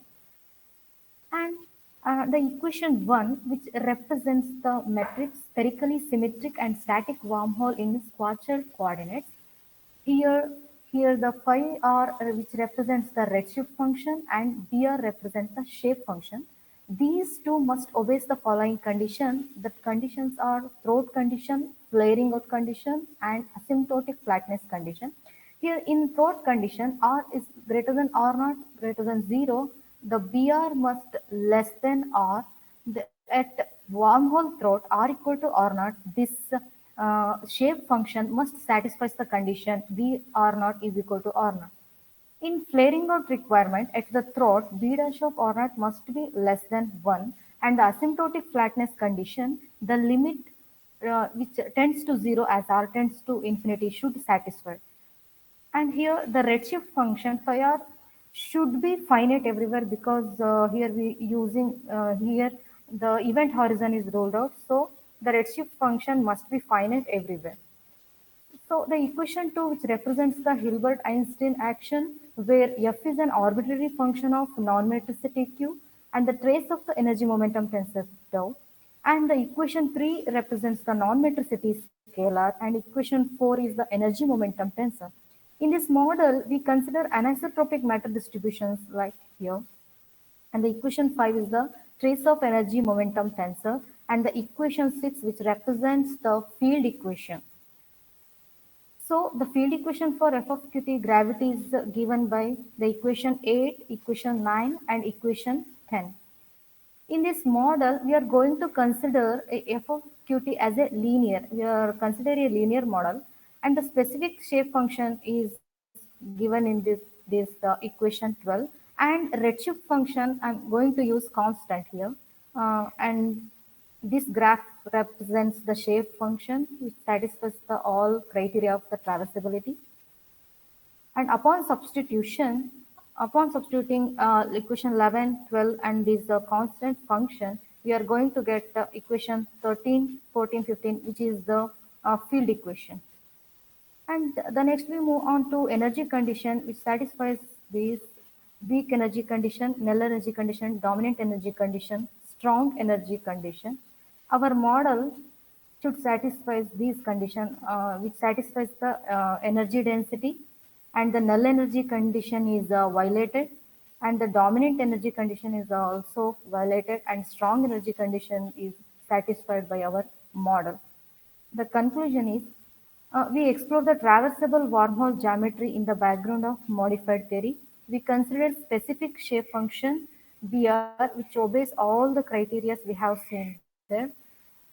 And in addition, redshift function is considered to be constant here. And we studied energy condition, and we saw through the graph, which we can see the energy condition, null energy condition is violated, which shows that the requirement of the exotic matter. This is our model. And these are some references I have included here. And thank you. Thank you all. Is there any question?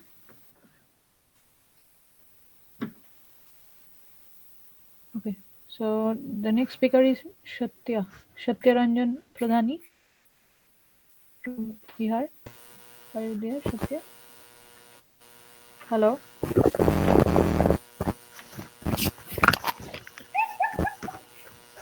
Hello.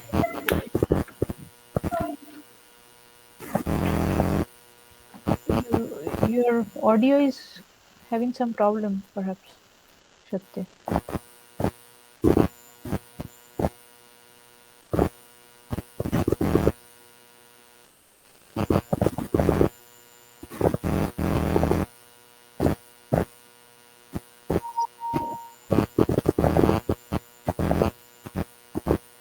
Your screen is visible, but I think we cannot hear you properly.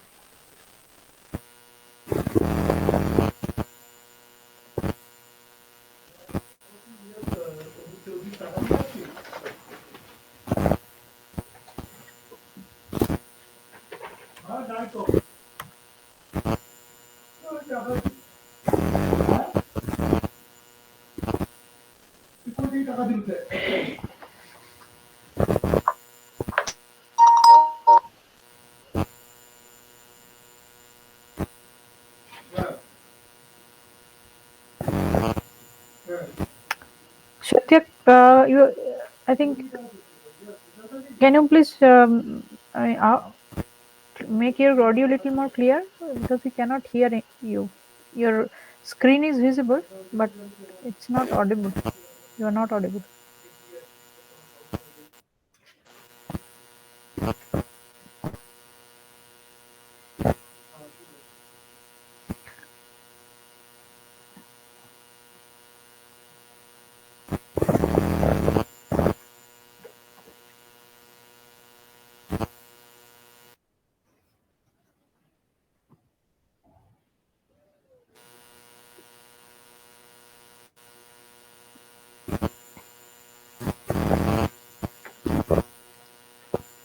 I think there is some problem with your audio, either the connection or the audio, I don't know.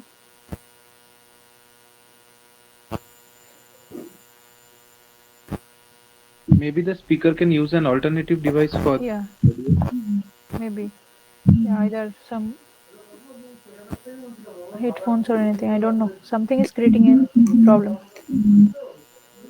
Yeah, maybe if you are using a headphone, you can try to otherwise without the headphone, or if you are not using, you can try one, or you can Yeah, join from your phone for the audio as well, and present from your laptop or whatever you are using. yeah.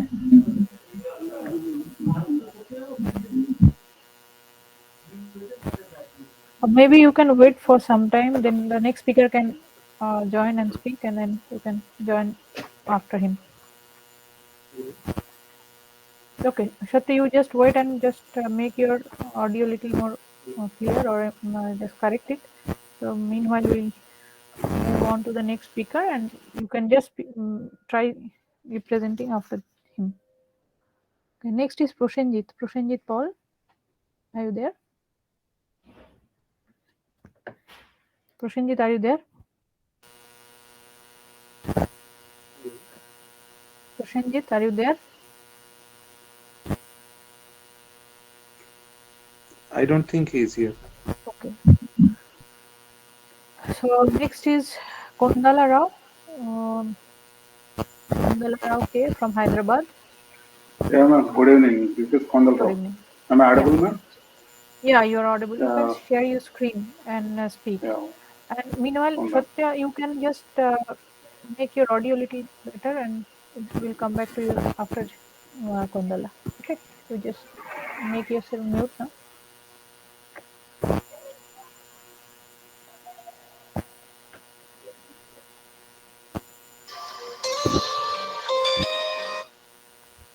Is it visible to you, ma'am?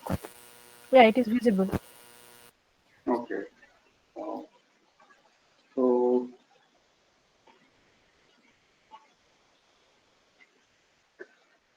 good evening, one and all. This is Dr. Kondal Rao from Hyderabad. I'm working as a associate post of mathematics in Graduate Institute of Technology, Hyderabad.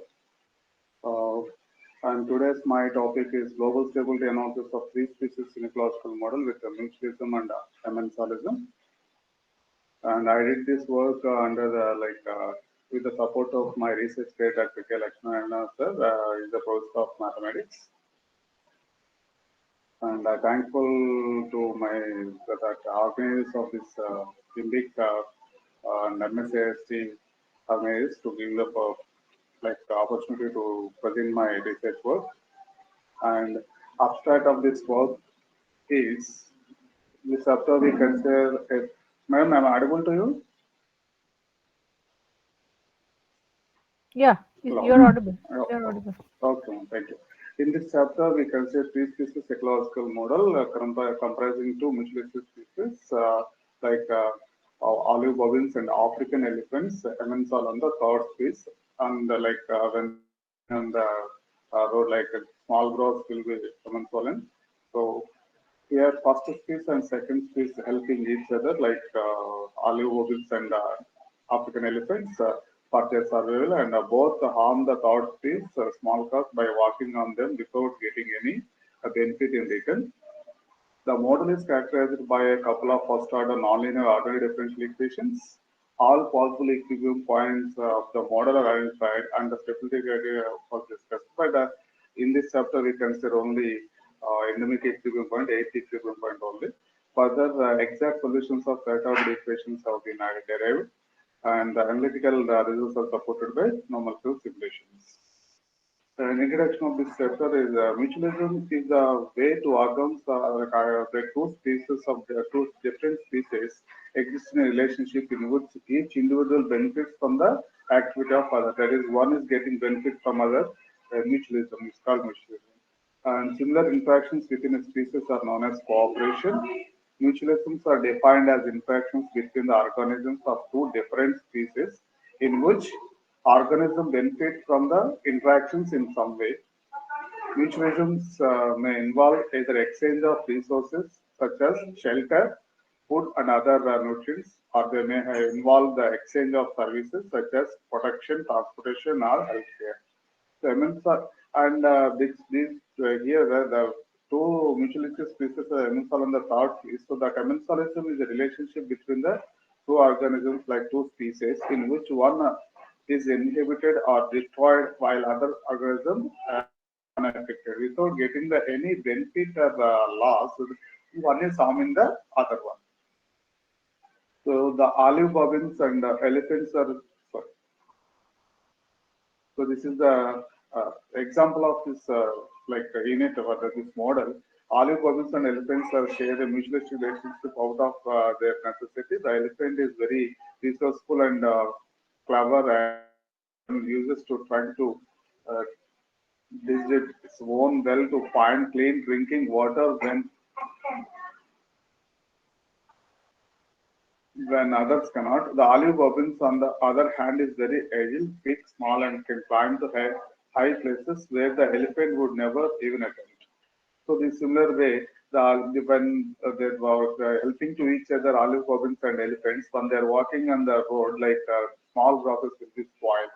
So, this is the example for example image for that model for this model, and mathematical model of this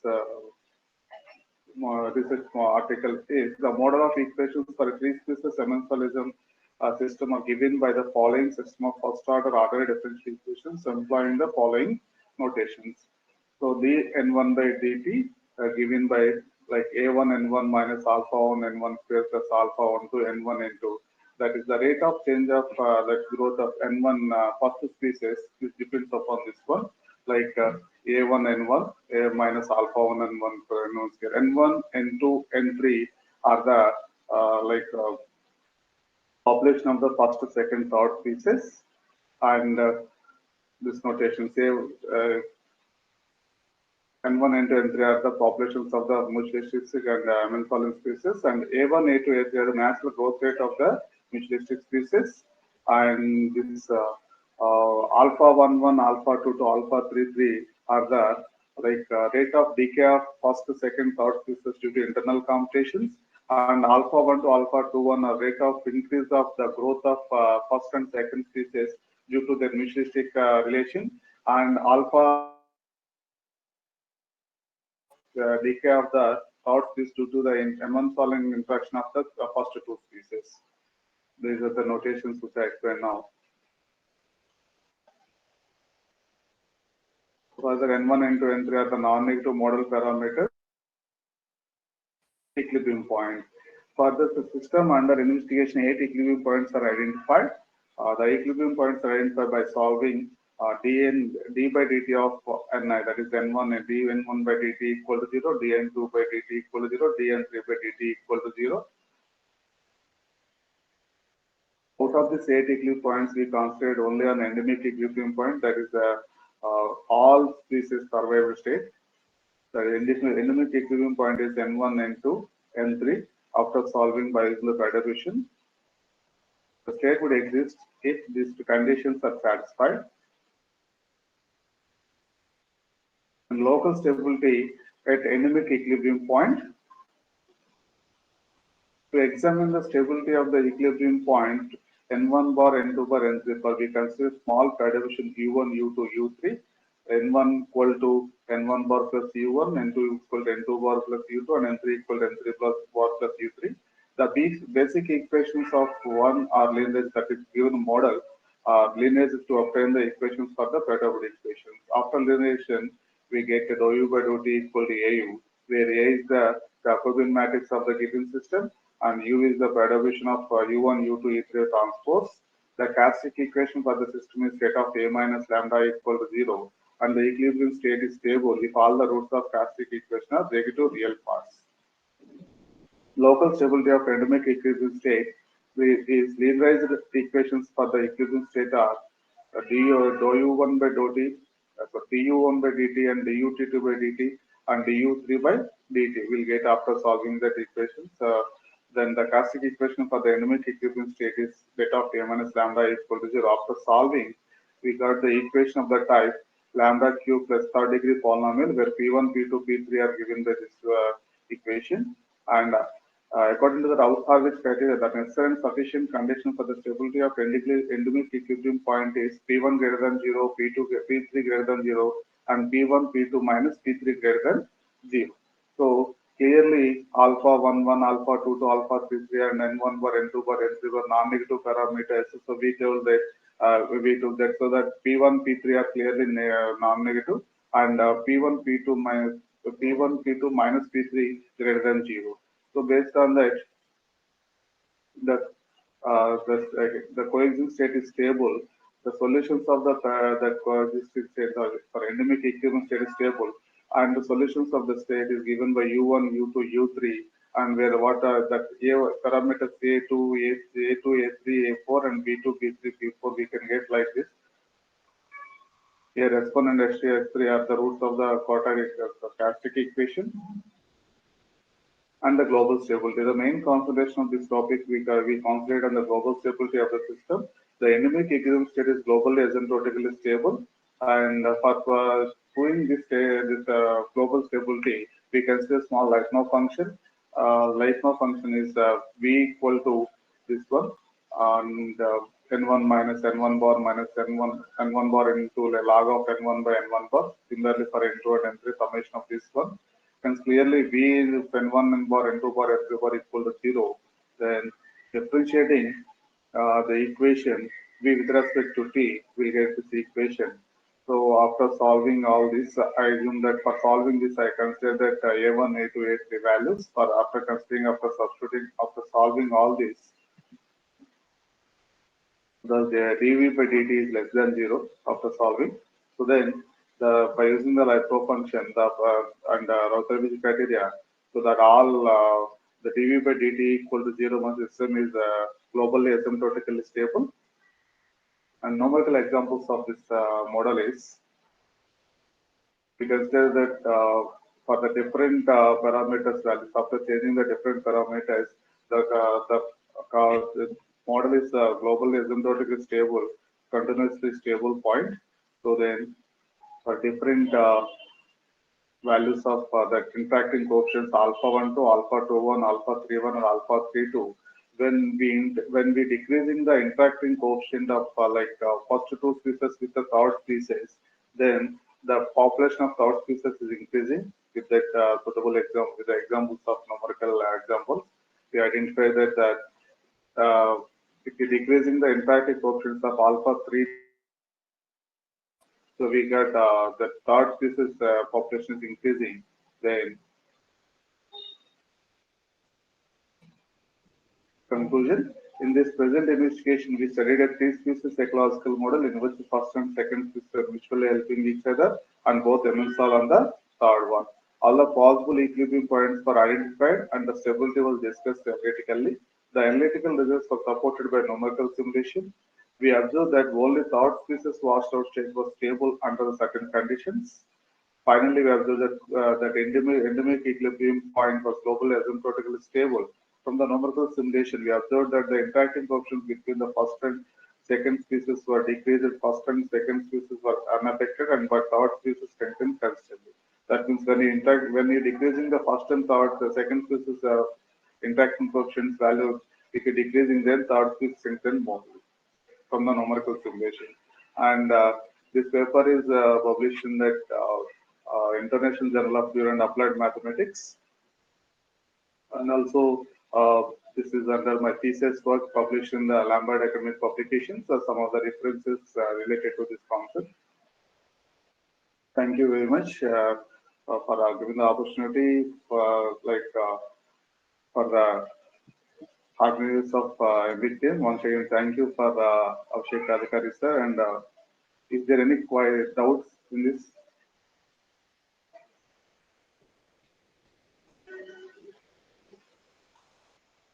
Is there any doubt? I think there is no doubt. So yeah. So let's thank the speaker. Yeah, you can. Thank you, ma'am. Thank you. Give the okay. So next, Satya, are you there? Satya, are you there?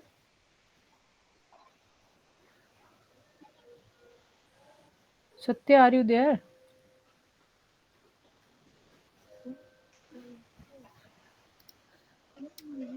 Satya Pradhani?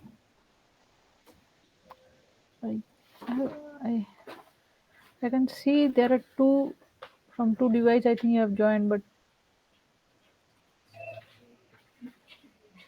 Satya, can you hear me? Are you there?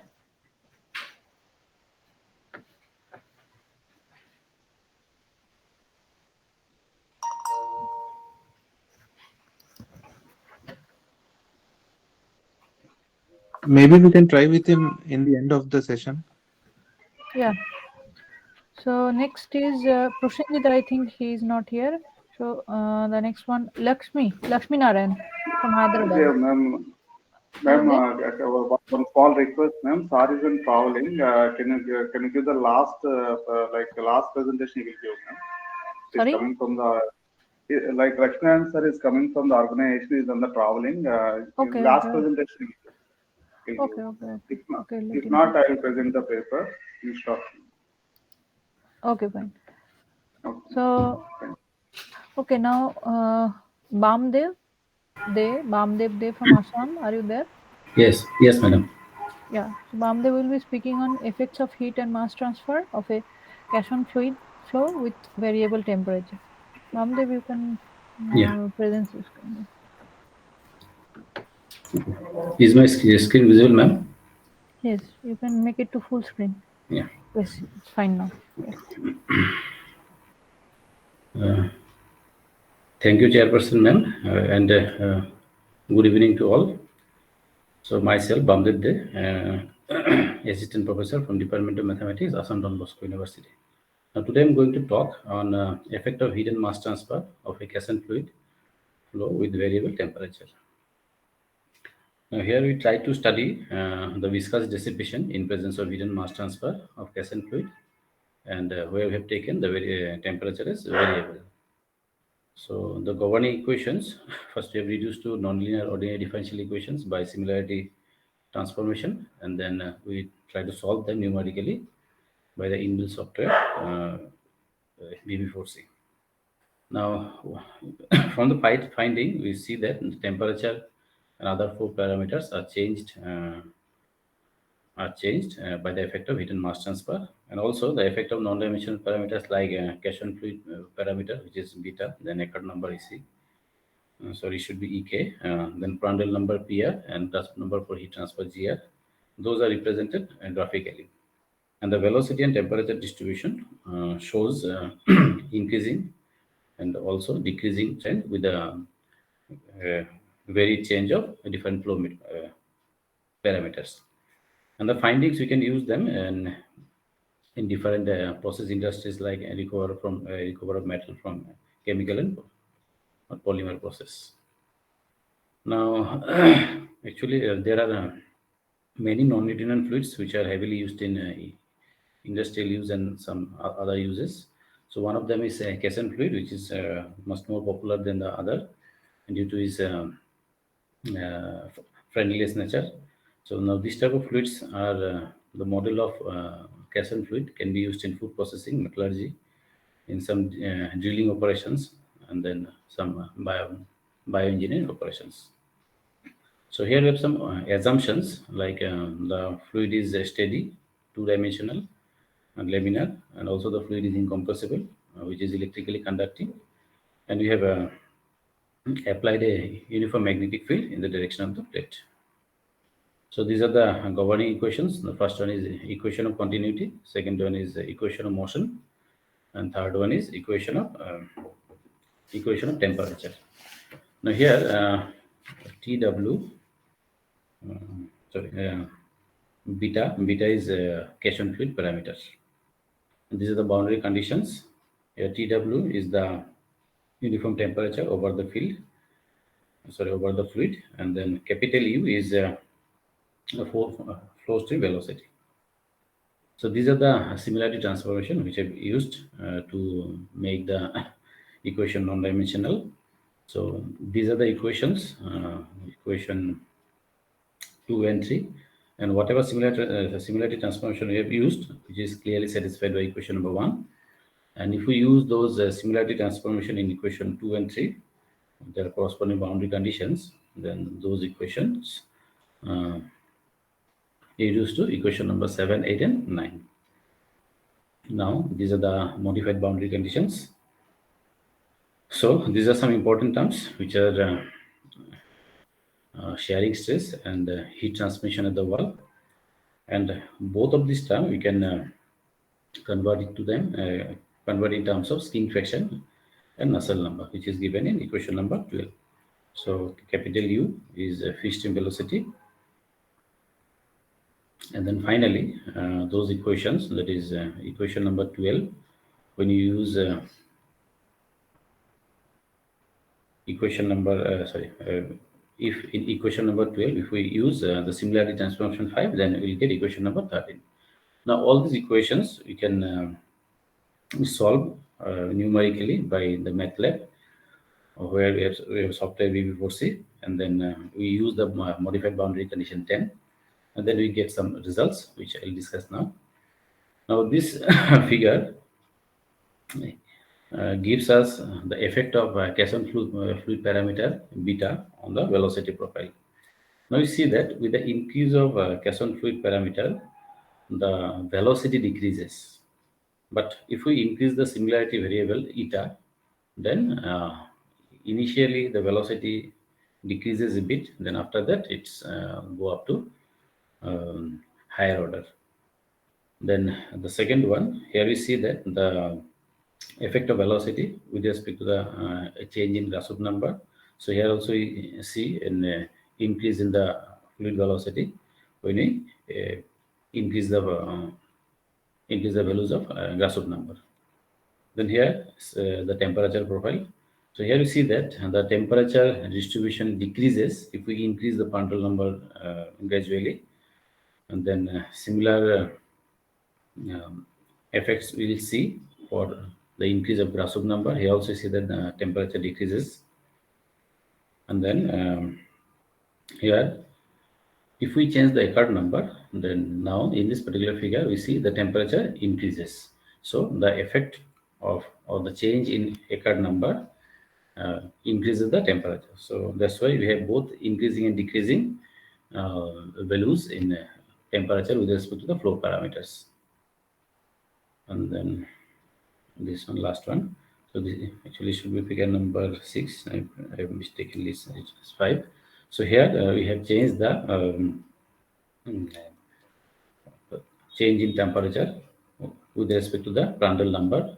Now here the rate of change of temperature is first decreases, but after a certain time it increases. So here we see the both increasing and decreasing pattern with the change in Prandtl number. Now the skin friction and Nusselt numbers are tabulated here. If we change or if we increase or if we give the different values of Prandtl number, Grashof number, and Eckert number, then we have see the changes in skin friction and Nusselt number. So that means both skin friction and Nusselt number have a great impact on our results. So these are some conclusions. So the enhancement of fluid velocity and the Grashof number, heat transmission increases, and but the fluid velocity, where you see that it decreases a little bit, but after that it's increases sharply. On the other hand, the temperature profile shows both increasing and decreasing pattern depending on the values of different flow parameters. And also the Nusselt number and skin friction are both increasing, as well as in some cases it is decreasing with different values of Prandtl number. So these are some references. Thank you everyone for listening. Is there any questions from anyone? Yes, I have a question. Yeah, please go on. First one, you have considered caisson fluid, but your Prandtl number is 0.3. Is there any caisson fluid whose Prandtl number is 0.3? Can you repeat your question again? You have considered caisson non-Newtonian fluid. Yeah. But you have considered Prandtl number 0.3. Yeah, 0.3. Is there any caisson fluid whose Prandtl number is less than 1? Is there any caisson fluid? Yes, this Prandtl number can be different. Prandtl number of water is 7.2, near about 7.2. Yeah, but in some cases, but in some cases it may be less than 0.7 also, depending on the warmer plate and cool plate.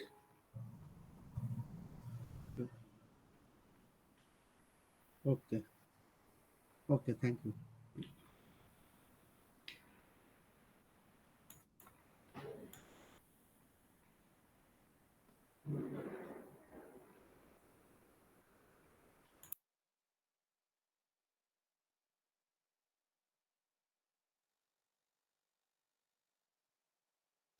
Okay, so let's thank the speaker, and we move on to Santosh Bishwas. Are you there? Yes, ma'am. Yes. Yeah. Please share your screen. Am I audible, ma'am? You're audible.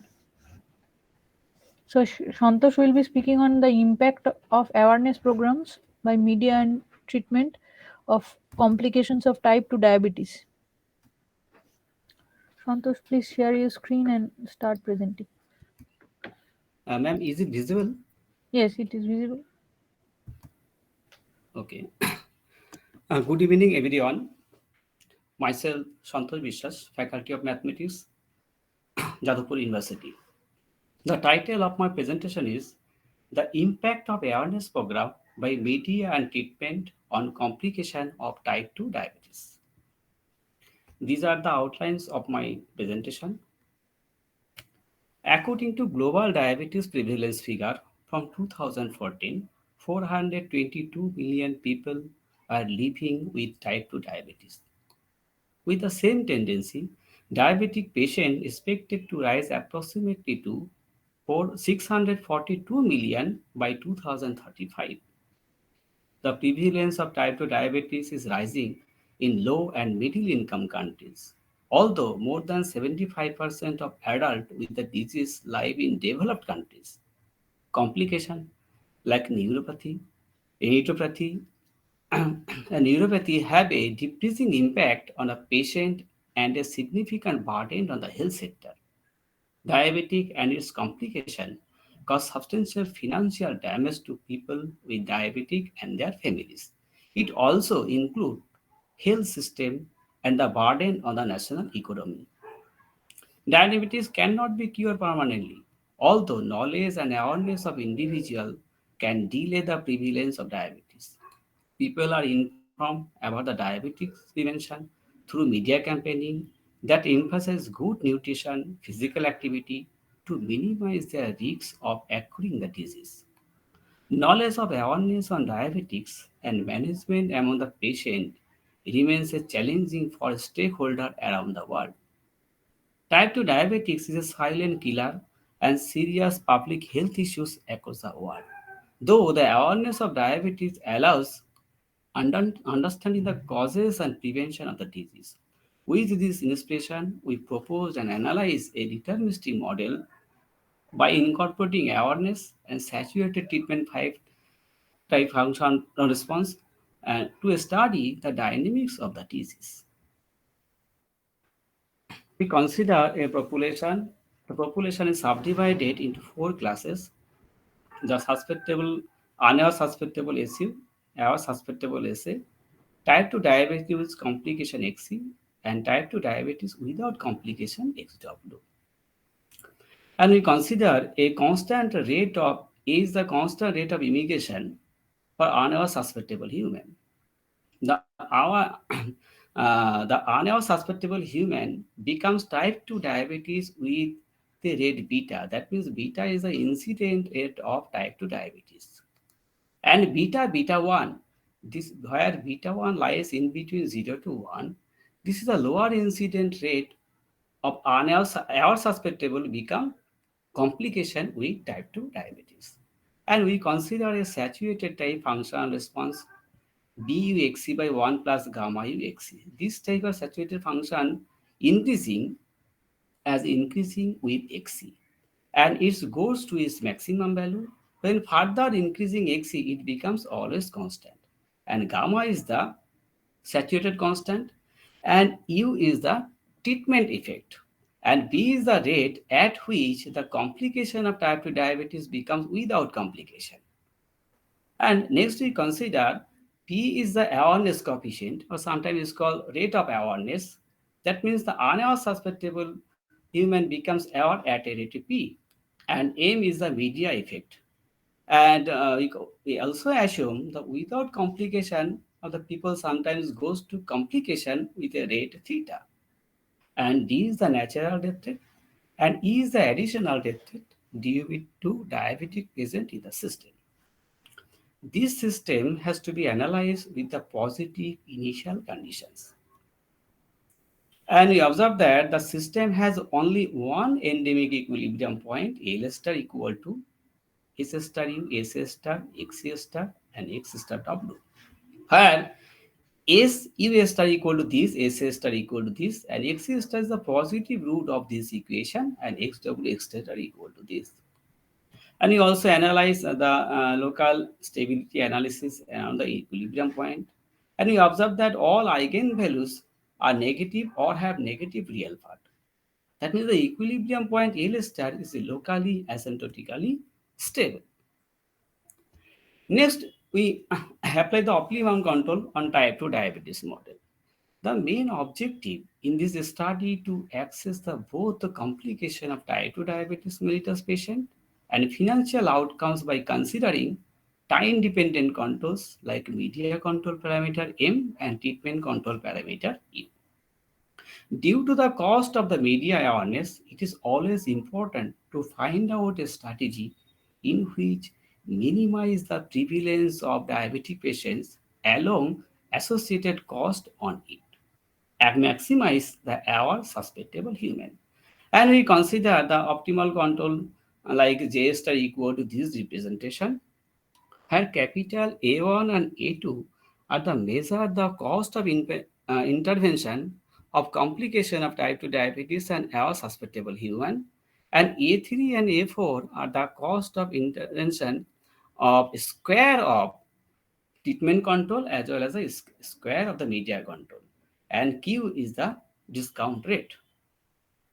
And next we consider the Hamiltonian function like this, and this Hamiltonian function is subject to the some auxiliary equation like d lambda 1 up to d lambda 4 dt. This is equal to 0. That means in this case we can apply the Pontian's maximum principle to solve this type of problem.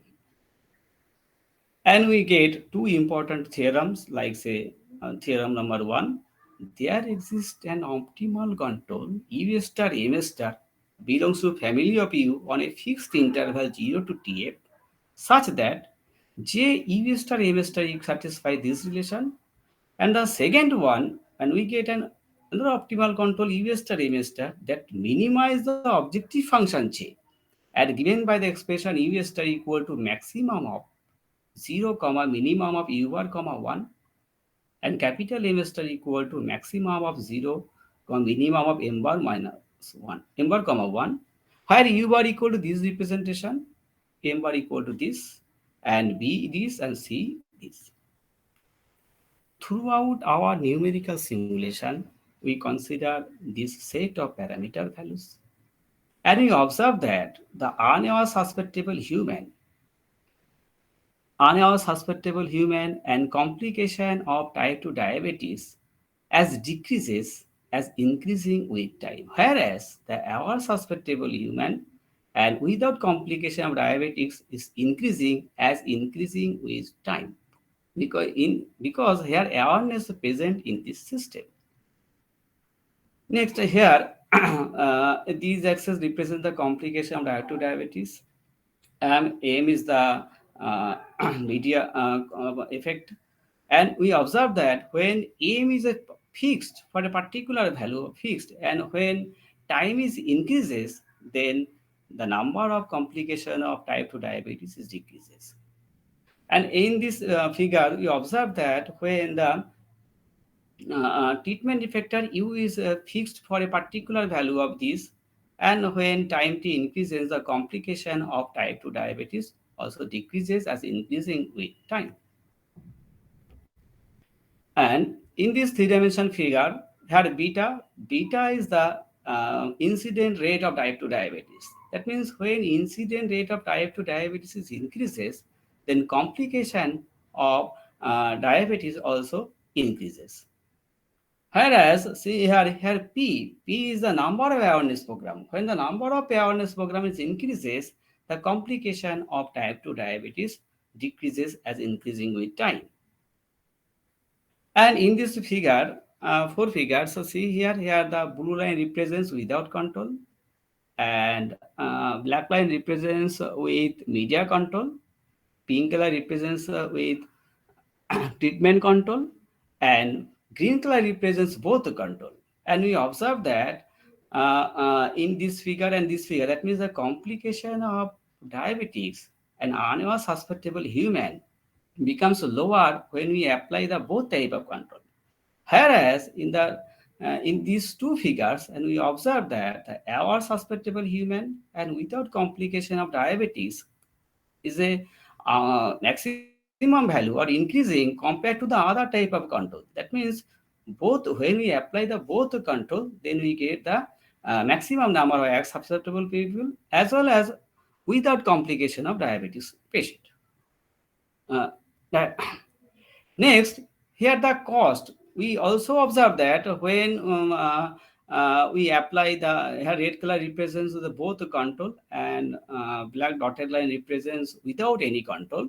And you observe that cost also minimize when we apply the both type of controls. That means media as well as treatment. And in this figure, when the gamma half saturated constant gamma when increases, then complication of type 2 diabetes also increases. And this figure also observe that when uh, we fixed some gamma is a lower value, then the cost is minimized. And when gamma is then increased with this value, then we observe that the cost also maximize. That means cost initially is a maximum value, then is a decreasing, but see here when gamma is more higher, then it is after some 10 years or 5 years, the value is also maximum compared to the other values. And our conclusion, it is observed that optimal control strategies have a significant impact on reducing the complication of diabetes in the population. Overall, in strategy 3, that means both media treatment control, they significantly minimize the prevalence of type 2 diabetes than strategy 1 or strategy 2. Also, strategy 3, optimal control functions are needed relatively lower potential than strategy 1 and strategy 2 to obtain the least prevalence of the disease. The results showed that if the treatment is not limited, then not only disease prevalence but also economic burden can minimize using both the control profiles. Thus, it is very effective for policymakers to follow the strategy 3. Therefore, our study reveals that both awareness and treatment controls have a significant impact on the optimal system and are economically feasible to reduce the prevalence of type 2 diabetes. These are the some important references. Thank you. Okay, thank you, Santosh. If you have any questions from the audience, please ask. You can ask now. Okay, if not, then please thank the speaker. Let us thank the speaker and move on to the next speaker. So, next speaker is Piyu Shamui. Are you there, Piyu? Yes, ma'am, I am present here.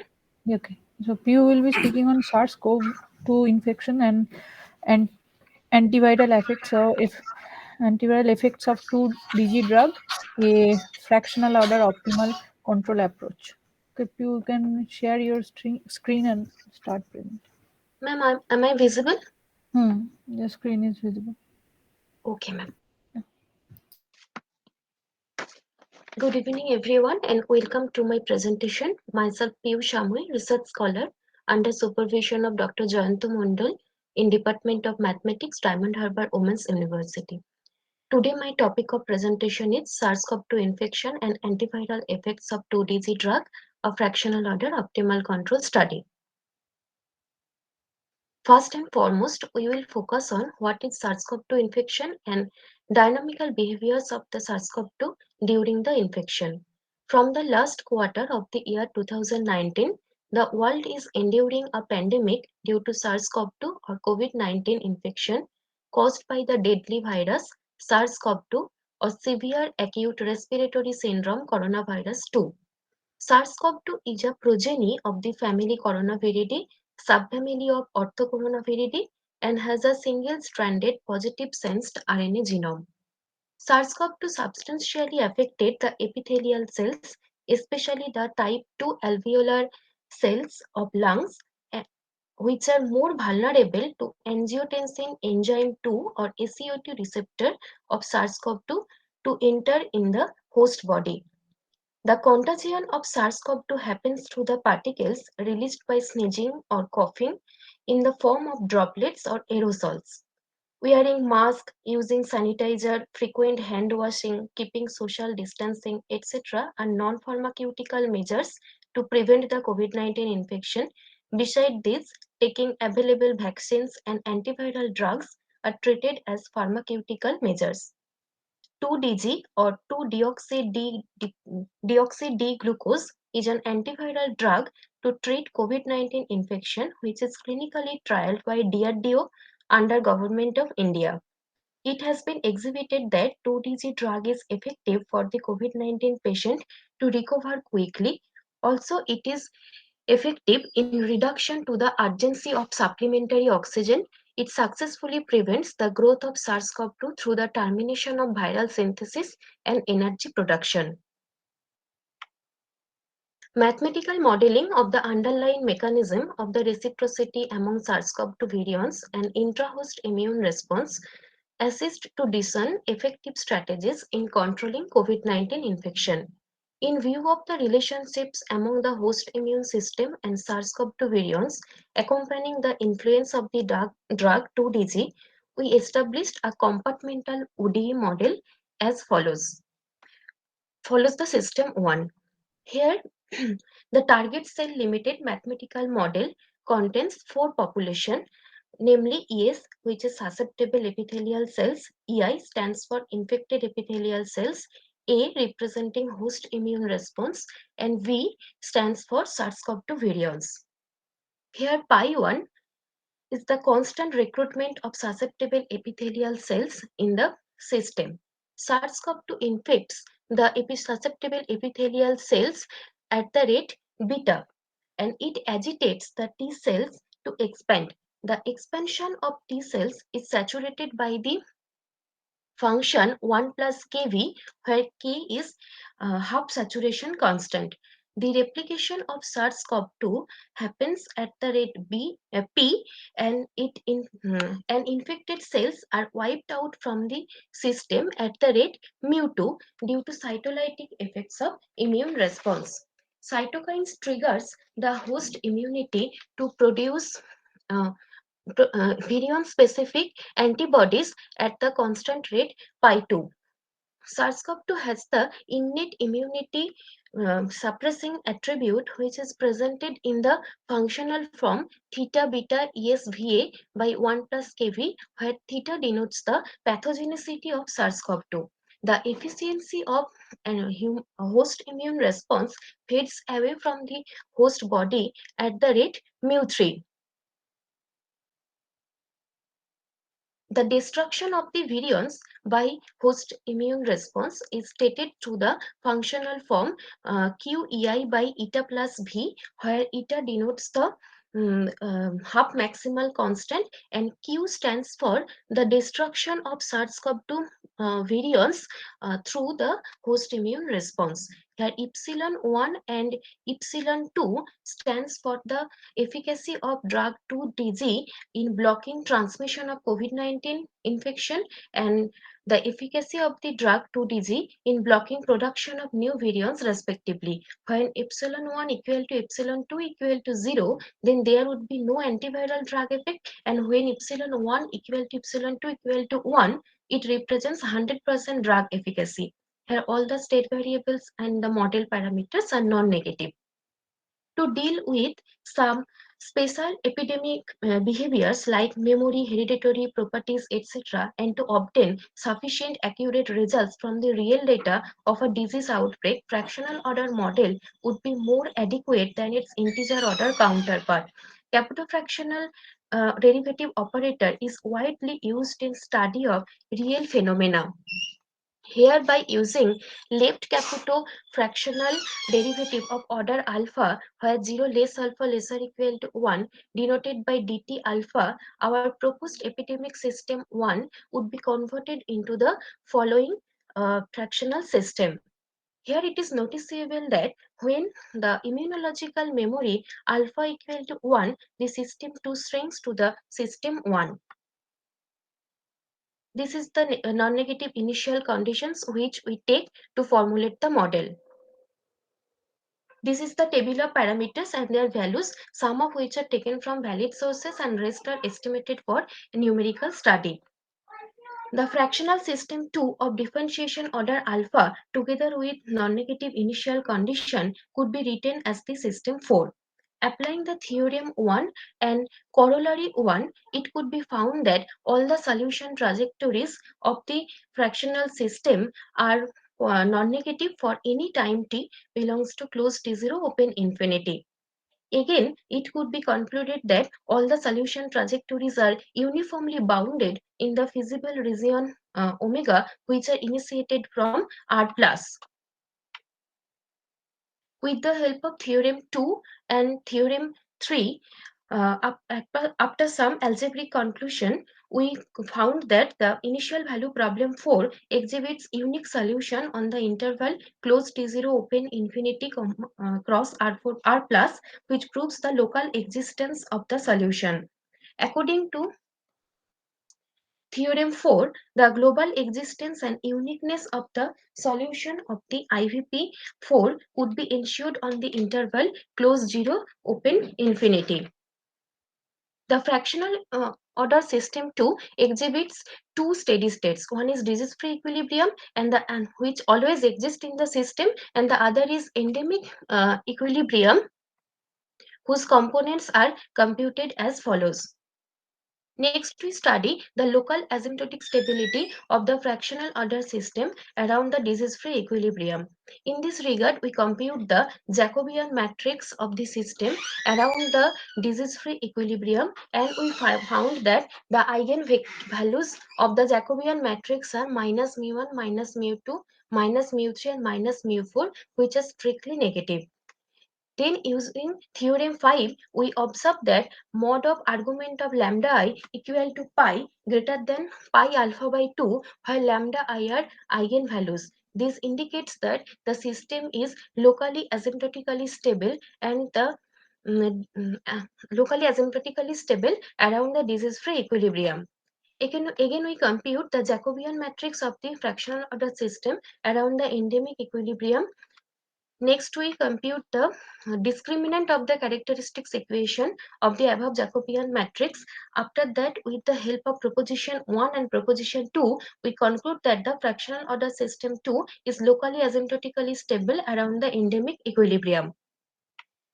Next, we discuss possible diminishment of SARS-CoV-2 infection through fractional order optimal control study using the 2DG drug.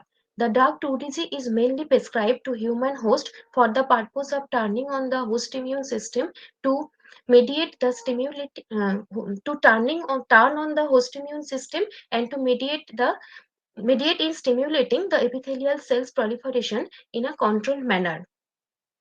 Here we present the proposed fractional order optimal control system, which could be present in the following form along with the objective functional J. Here U1 is the control input for the 2DG drug in inducing epithelial cells proliferation, and UT is the control input for the 2DG drug in agitating host immune response respectively. Here omega 1 U1 square represents the cost benefit of the control input U1, omega 2 U2 square represents cost benefit for the control input U2, omega 3 keeps balance in the load of infected epithelial cells, and omega 4 keeps balance in load of virions. Following the scheme described in reference 9, we may compute the pair of optimal controls induced in the fractional order system as follows. The optimality of the control system referred to the adjoint system together with the defined initial and boundary conditions, and the optimal control pair characterized as the following form.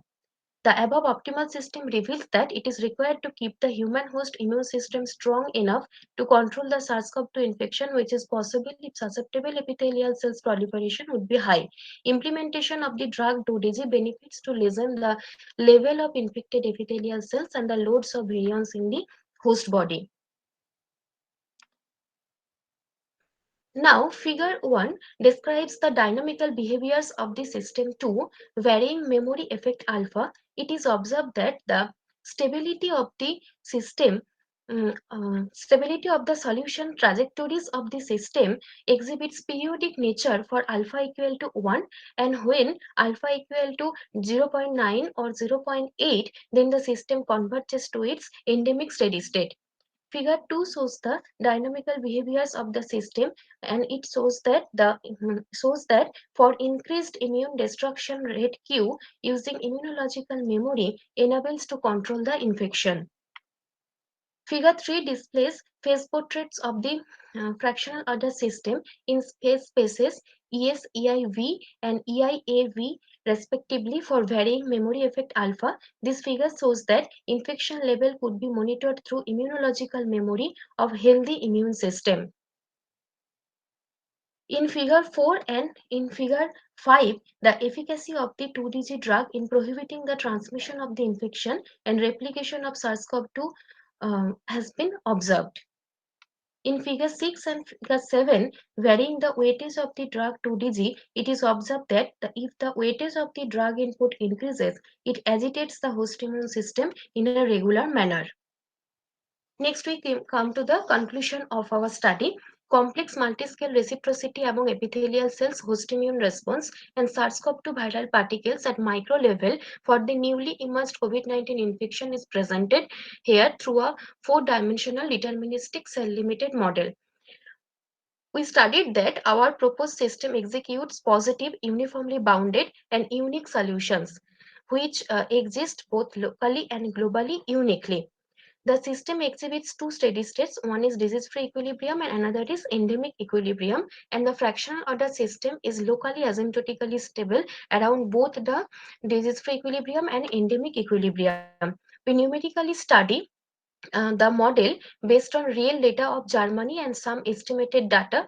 Numerically, it is found that host immune response utilizes its capability to destroy the SARS-CoV-2 virions through immunological memory. Increased immune destruction of virions using immunological memory enables to control the COVID-19 infection.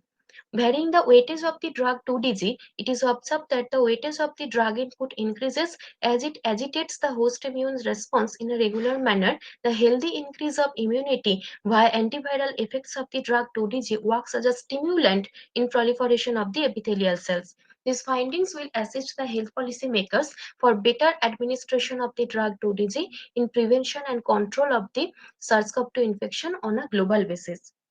These are some of my references I used to make the PPT. Thank you. Thank you, Priya. If anyone has any questions, can ask now. Okay. If not, Thank you, ma'am. Yeah, thanks, Priya. So the last speaker there will be two more if they are available, but before them, UK Srivastav. Are you there? Mr. UK Srivastav?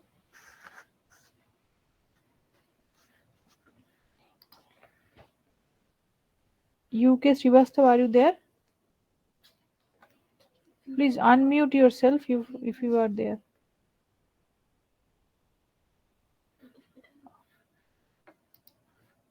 UK Srivastav, if you are not there, then from the audience side. UK Srivastav is there here, but he unmute. Yeah, unmute yourself, please. Okay.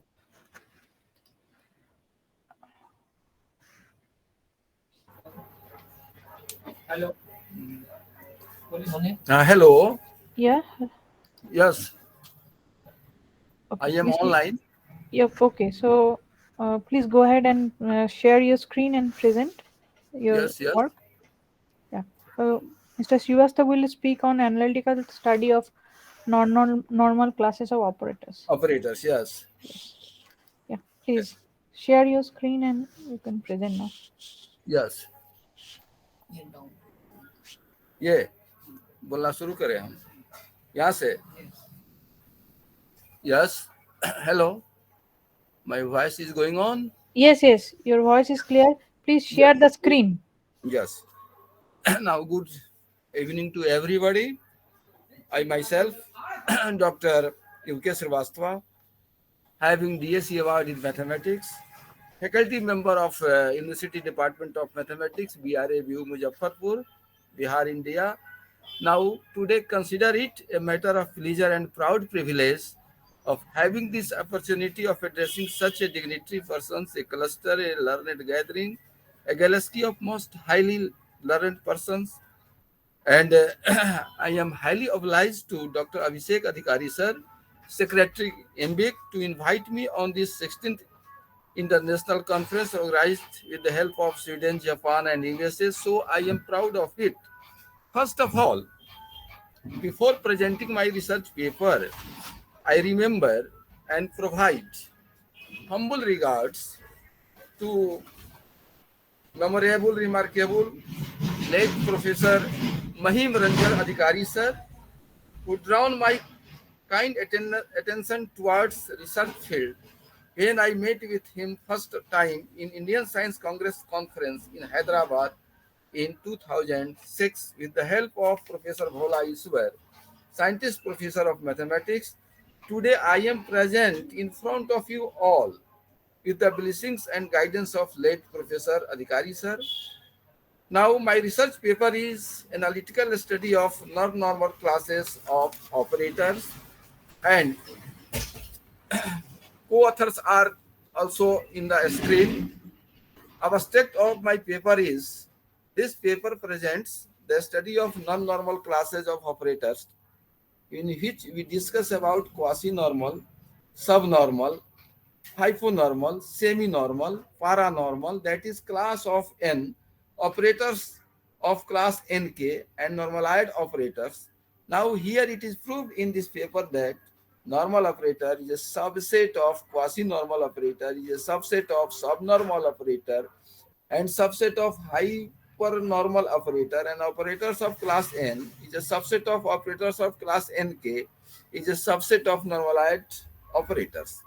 Now, with reference to this research paper, the keywords are Hilbert space, bounded linear operators, normal normal operator, isometry, kernel of homomorphism. Now, introduction related to this research paper. Now, according to the reference, Wills R1 and Setsu Volume 2 are the pioneer workers of the present area. In fact, the present work is the extension of work done by Yoshida K. 11, Srivastava et al. 3, Srivastava et al. 4, Srivastava et al. 5, Srivastava et Do al. you 6. have anything to present, Mr. Srivastava? Yes, Do you yes, have yes. any screen to share? Do you have anything to share? No. Yes, yes. My paper is on a screen. Please share the screen. It is not Just visible. not visible. No. Yes. Now the share the screen, which is not visible there.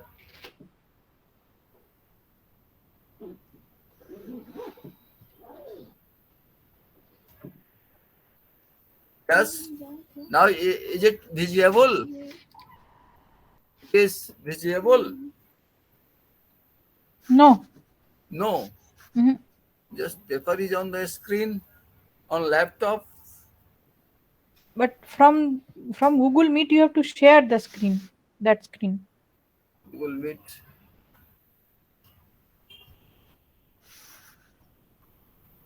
Google Meet just on the laptop.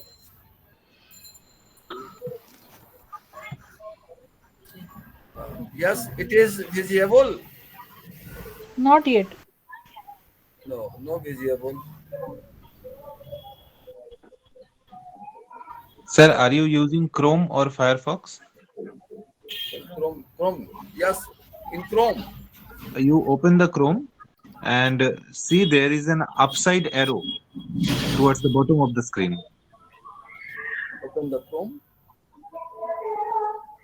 And there will be an upwards arrow towards the bottom of the screen in Chrome your in the Chrome. Google Meet. Okay. Google Google Meet, Yeah. Meet. you open the Chrome in the Google Meet. I mean, Google Meet, you open in Chrome. Then you will see it. Not in. Google Meet in Chrome.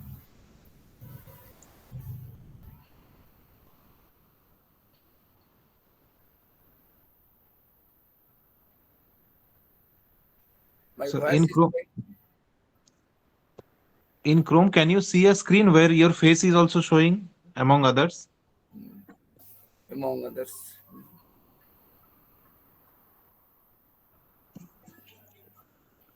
There are many names showing like Moitri, Piyu, Sushanto, Yes, and yes, all. I am looking that. Yeah. So But look how at the bottom side and you will see an upwards arrow. upwards arrow? Yeah. An arrow inside a square or rectangle which is pointing upwards. You have to click that one.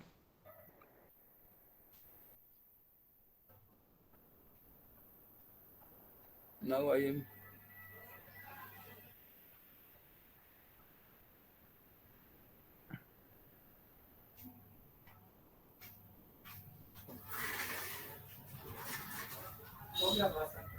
नहीं अभी तो Chrome still sending your video.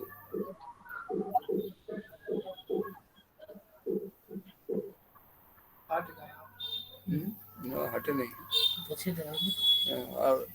Yes, my paper is on the screen. No, but you have to share the screen from Google Meet first. Then only we will be able to see your paper, sir. They are not able to see the paper. So 1 minute you can show that total screen and show to the sir, then he can identify.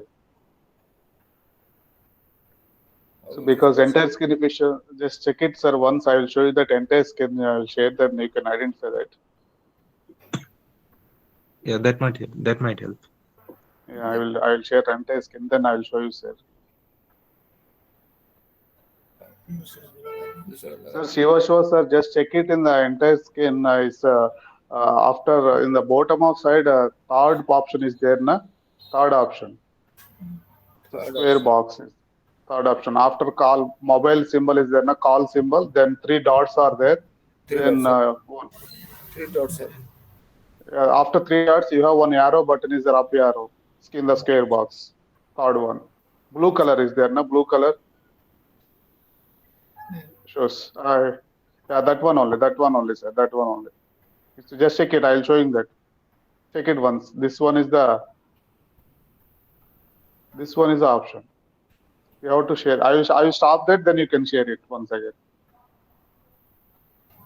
Then now you try, sir.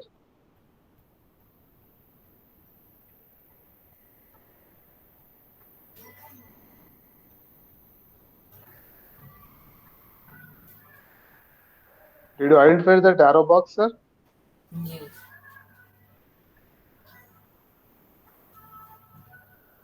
Srivastava, sir, did you identify that arrow box? Upward arrow? Yes. Yes. Now it's showing that. Yes. It's coming now. No. Now you just open your paper and we will be able to see it. Yes. Then open your papers. Don't stop sharing. Don't click on stop sharing. Right. You just open your Word file and we will be able to see it. Thanks. Now, my paper is, yes. Now paper is on the screen. Yes, it is visible sir, now. visible. You can just. Yes, visible. Yes. Yes, it is visible. Yeah. यहाँ से. Now, just my paper, research paper is analytical study of non-normal classes of operators, and others are also including. And in this respect, the abstract of this paper is, this paper presents the study of non-normal classes of operators in which we discuss about quasi-normal, subnormal, hyponormal, semi-normal, paranormal, that is class of n, operators of class nk, and normalized operators. Here it is proved in this paper that normal operator is a subset of quasi-normal operator, is a subset of subnormal operator, is a subset of hyponormal operator, is a subset of operator of class n, is a subset of operators of class nk, is a subset of normalized operators. And in this respect, related to this paper, keywords are Hilbert space, bounded linear operators, normal operator, isometry, and kernel of homomorphism. Now, introduction is that with regards to the reference attached, Bills R1 and Statsu Volume 2 are the pioneer workers of the present area. In fact, the present work is the extension of work done by Yoshida K. 11, Srivastava et al. 3, Srivastava et al. 4, Srivastava et al. 5, Srivastava et al. 6, Kumar etel 7, Srivastava etel 8, Kumar etel 9, and Srivastava etel 10. In this paper, we have studied analytically non-normal classes of operators. Here we use the following definitions and fundamental ideas. Let H be a Hilbert space and LH be the set of all bounded linear operators on H. Now definition first, an element T belongs to LH is called quasi-normal if T star T and T is equal to T under bracket T star T. Definition second, an element T belongs to LH is called subnormal if there exists a Hilbert space K, that is the superset of H. H is closed subspace of K and a normal operator N belongs to LK such that Nx is equal to Tx for all X belongs to H. Definition third, an element T belongs to LH is called hyponormal if for all X belongs to H. Under norms T star X less than equal to under norm Tx. If T star is hyponormal, we say T is semi-normal. Definition 4. An element T belongs to LH is called of class N or paranormal if for all X belongs to H. Now norm of X is equal to 1. Norm of Tx square less than norm of T2X. Definition 5. An element T belongs to LH is called class of Nk if for all X belongs to H. Norm of X is equal to norm of Tx to the power K less than equal to T to the power K X under norms. Definition 6. An element T belongs to LH is called normaloid if RT is equal to norm of T. The following definitions give the most important connection between the classes considered above, which is the main result as according to the given on the basis of definition 6. Normal operator is a subset of quasi-normal operator, is a subset of subnormal operator, is a subset of hyponormal operator, is a subset of operators of class N, is a subset of operators of class Nk, is a subset of normaloid operators. Now, proof of the main result. It is obvious that every normal operator is quasi-normal. We give now an example of a quasi-normal operator which is not normal. It is clear that every asymmetry is such an operator. We prove now that every quasi-normal operator is subnormal. First, we remark that if T is quasi-normal, then kernel of T is equal to X such that Tx and X image of Tx is equal to 0 is a reducing subspace that is invariant for T and T star. Indeed, if X belongs to kernel T, we have T star T is equal to 0. And since T is quasi-normal, T star X is equal to 0. Thus, we can decompose T and T is equal to 0 tensor addition T1, where T1 is also quasi-normal, but kernel T1 is equal to 0. Let T is equal to UR, and this U is an isometry, and UR is equal to RU gives U star R is equal to RU star. If E is U and U star, then I minus EU is equal to U star, bracket I minus E is equal to 0. The normal extension of T is now constructed as follows. We consider the Hilbert space H is equal to H tensor addition H and operators T1 under matrix U I minus E 0 U star and T2 R 0 0 and R acting on H. Clearly the operator T2 is positive and it is easy to see that T1 is anti-symmetric, anti-isometric and any isometric operator. Also, a simple computation shows that T1 T2 is equal to T2 T1. The normal operator is defined as N is equal to T1 in the first row I minus E R, second row 0 U star R, and it is obviously an extension of T. We give now an example of an operator which is subnormal and not quasi-normal. First, we remark that the unilateral shift P EI is equal to EI plus 1, where I is equal to 1, 2, 3, and so on.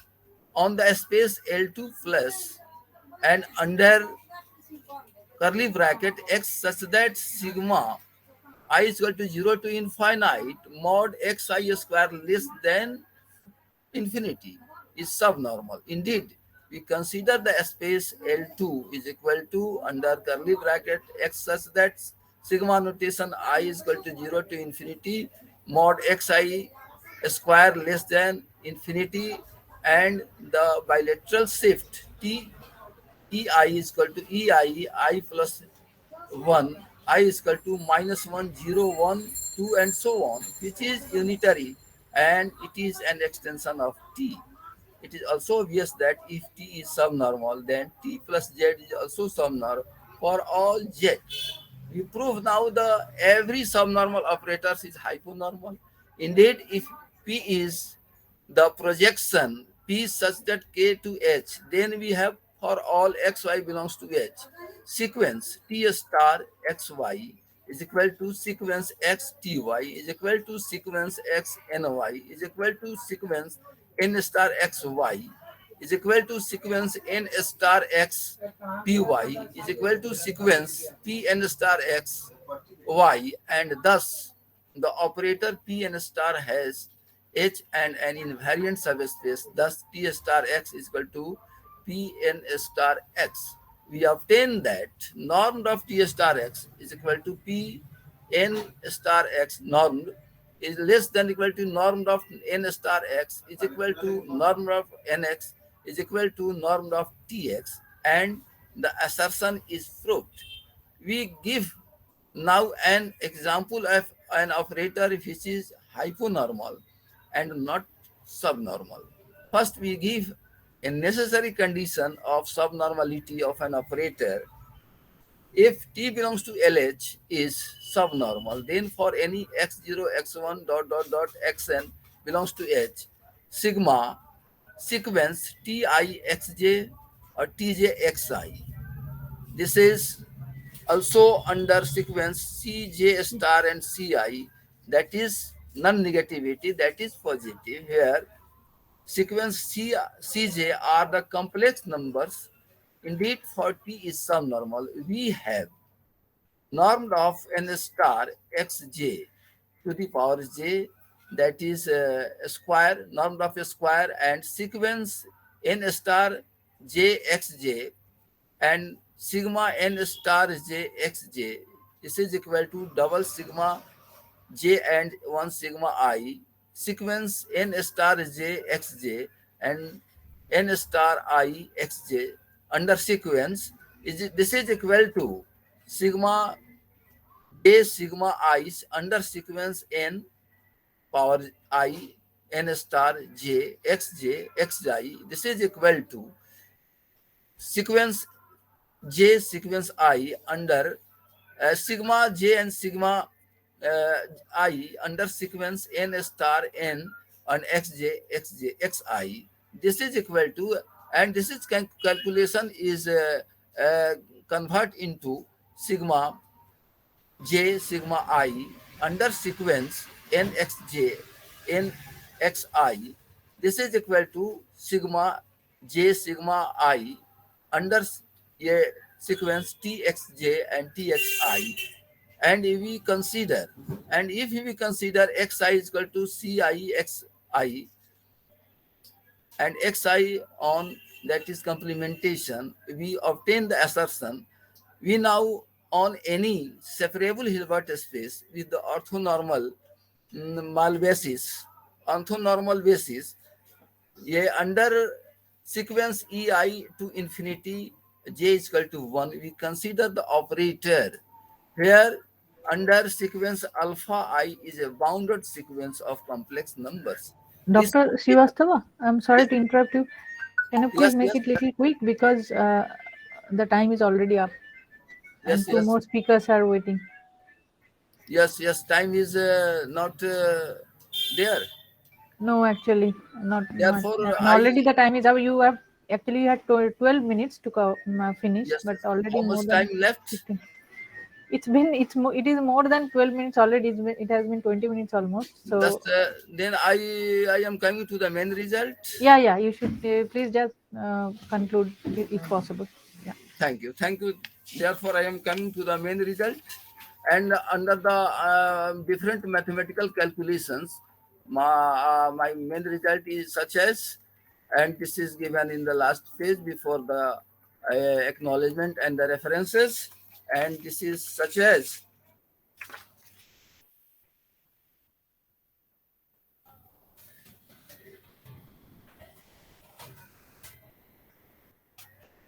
and before the acknowledgement and references, my main result is such as, and this is in the calculation. When calculation is completed, we give now an example, an operator which is normalized and not in the class nk. First of all, for all k. Fourth, this we consider a nilpotent operator T1 on a Hilbert space H1, and with the property that norm of T1 is equal to 1, let T2 be a normal operator on a Hilbert space H2 such that norm of T2 is equal to 1. Clearly, the operator T is equal to T1 tensor addition T2 on H1 Hilbert space S1 tensor addition Hilbert space S2 is normalized and is not in the class Nk for all k since T1 is nilpotent. Hence, our main result is proved. And for the acknowledgement, it is given, and the references are from 1 to 9, 1 to 10, 1 to 11, 1 to 12, and thanks.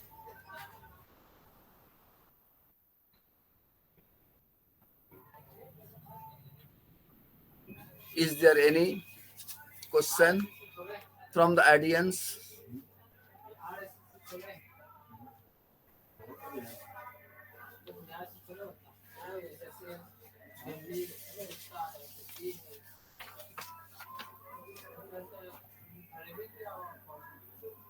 देखिए तो इसमें yes, any question from the audience?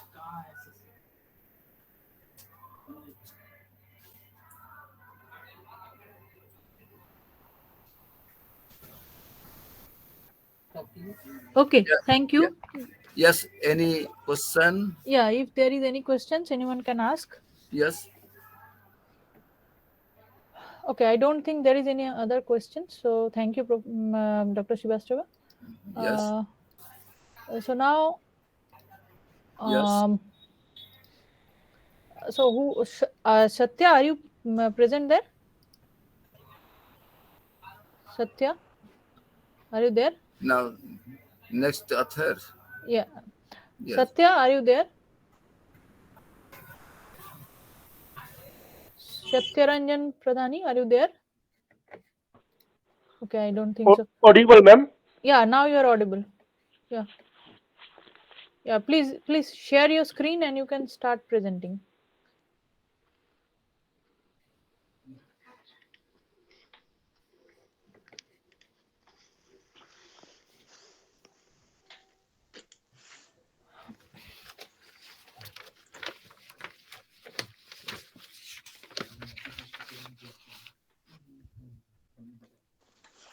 Hello, audible, ma'am? Yeah, you are audible and your screen is also visible. Please present.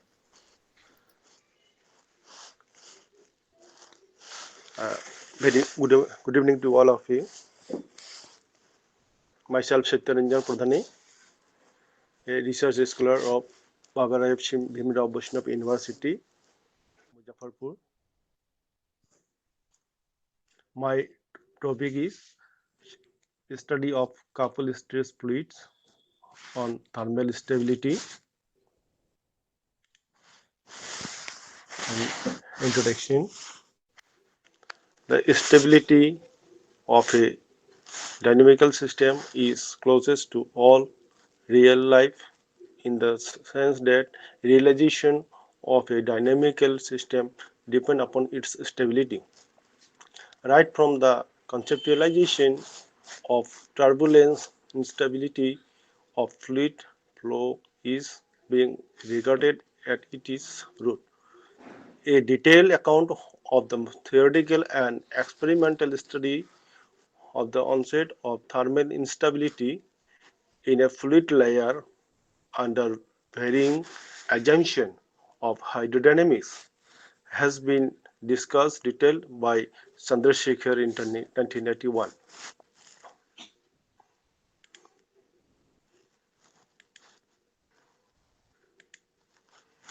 The aim and objectives by spacecraft observations and the dust particle play a significant role in the dynamics of the atmosphere as well as the radial and surface variations in the temperature.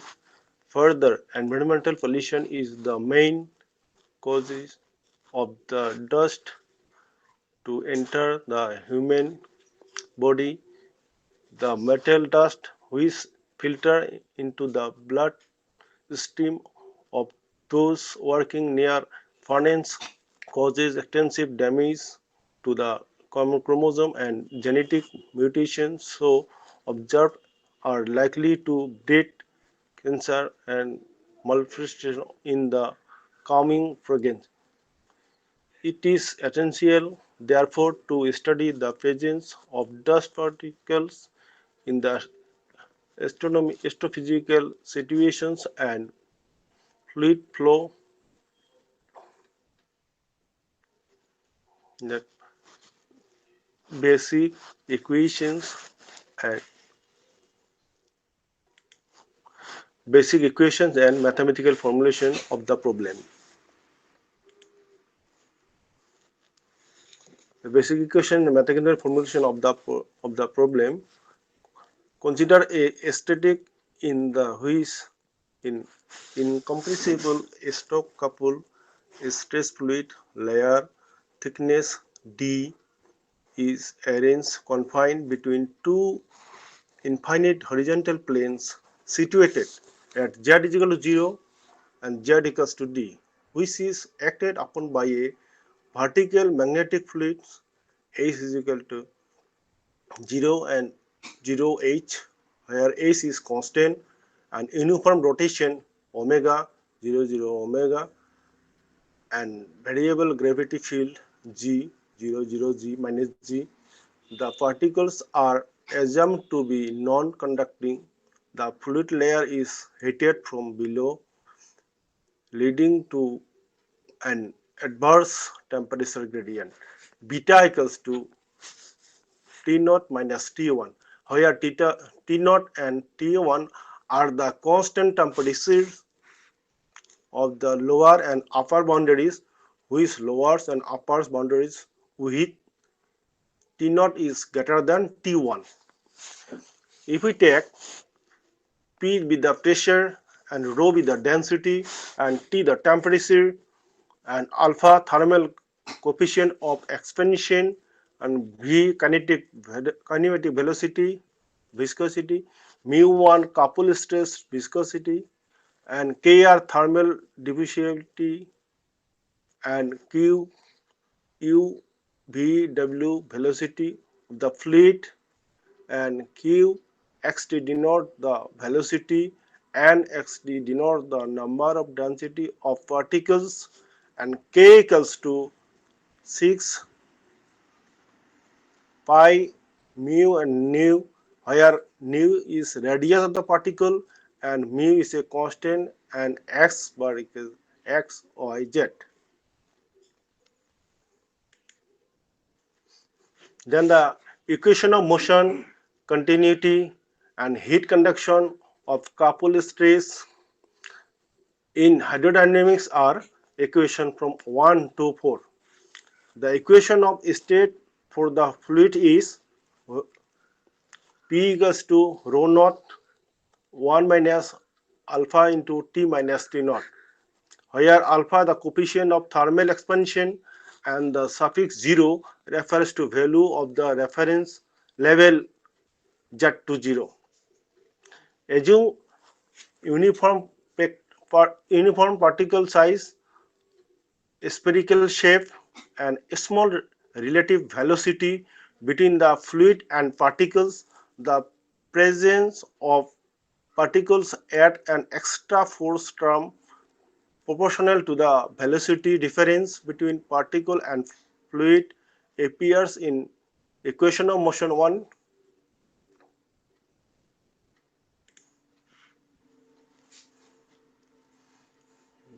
The equation of motion continuity for the particle under the above approximations are from 1 to 5 are given from equation 6 and equation 7.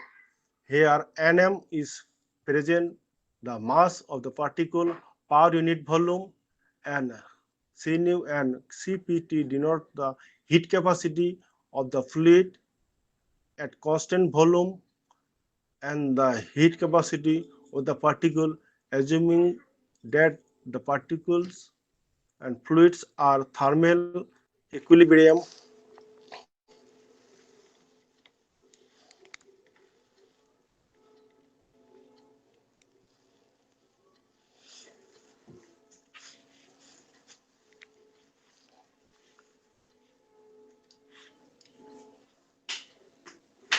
Hello,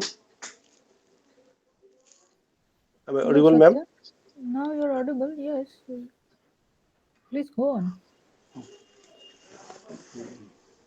Now, from equation 9, we have the equation 10. From this, confirm that dust particles have a destabilizing effect on a couple stress rotating dusty fluid on the thermal convection.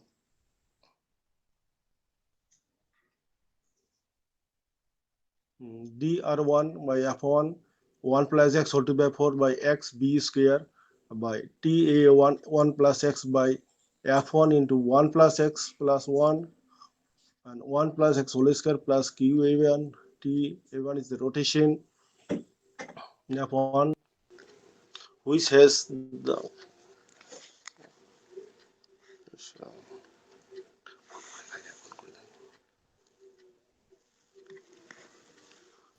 Please go which on, shows Satya.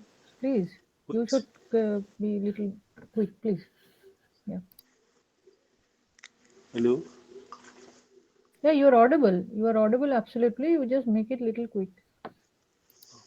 Which shows the couple stress has a stabilizing or destabilizing effect on the thermal convection under the restrictions that Ta1 1 plus x is greater than 0 or less than f1 into 1 plus x plus 1 1 plus x whole square plus q1 whole square.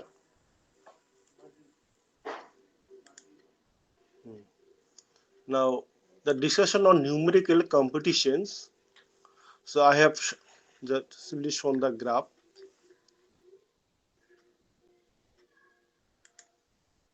So, for the case of stationary convection, dust particles have a destabilizing effect on the system as can be seen from the equation 10 that I have given here, the equation 10, and graphically from the figure 1. Here the variation of critical Rayleigh number R1 with dust particle B. For the if we take the values as fixed value, F1 is equal to 10 and TA1 equals to 100 and Q1 equals to 100, 300 and 500, then we have got this graph. Next, I have shown the second graph.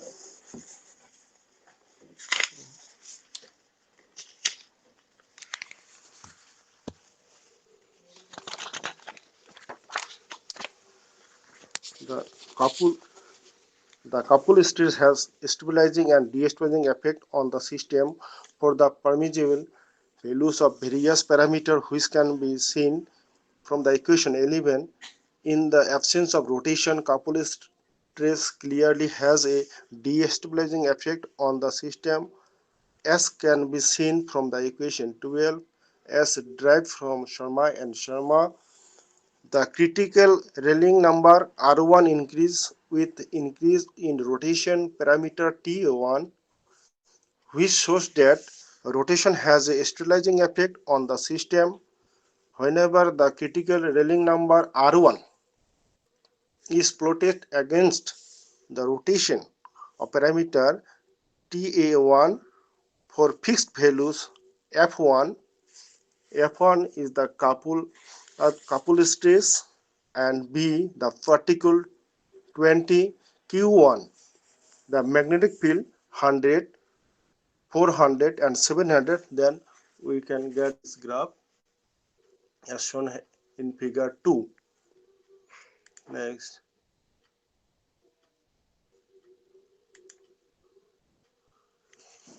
figure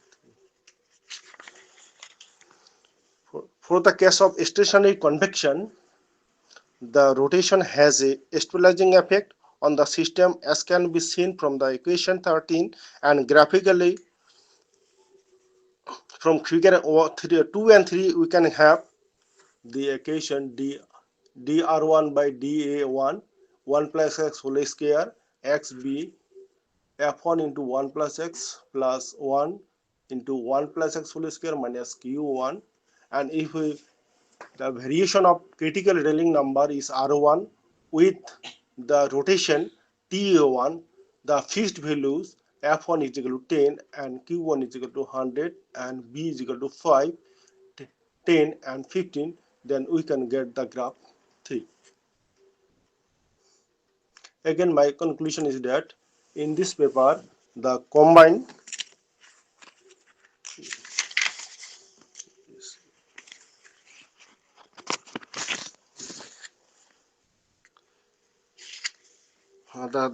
in this paper, the combined effect of dust particle on a couple stress rotating dusty fluid heated from the below in hydromagnetic is considered. In this analysis, we have investigated the effect of various parameters like dust particles, couple stress, rotation, magnetic field on the onset of convection through numerical computations and graphs. The main results from the above analysis are listed as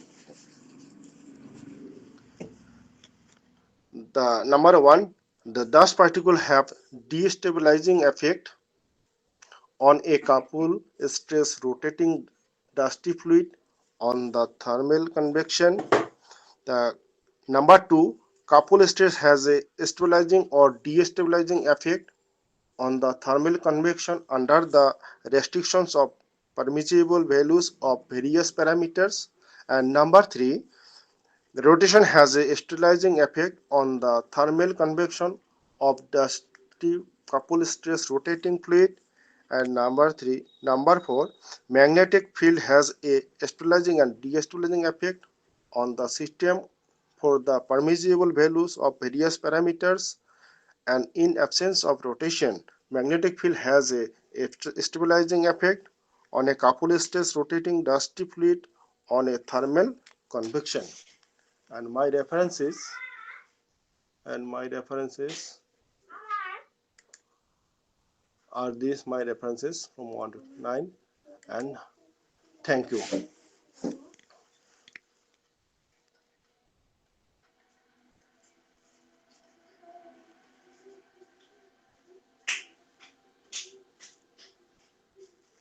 Thank you.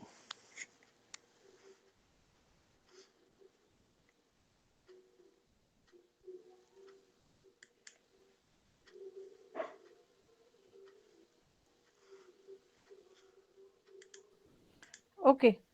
Thank you, Satya. Welcome. Okay. So, any questions? If not, then we can move on to the next speaker, the last speaker for today's session. Uh, are you there, Mr. Hello? Yeah, ma'am, sir will Yeah. join in. I will start the paper. I will start the presentation, ma'am. Okay. So, on behalf of Lakshmi Narayan, Kondla Rao will be Dr. Kondla. presenting. Yeah. Please, Yeah. please go share your screen and present.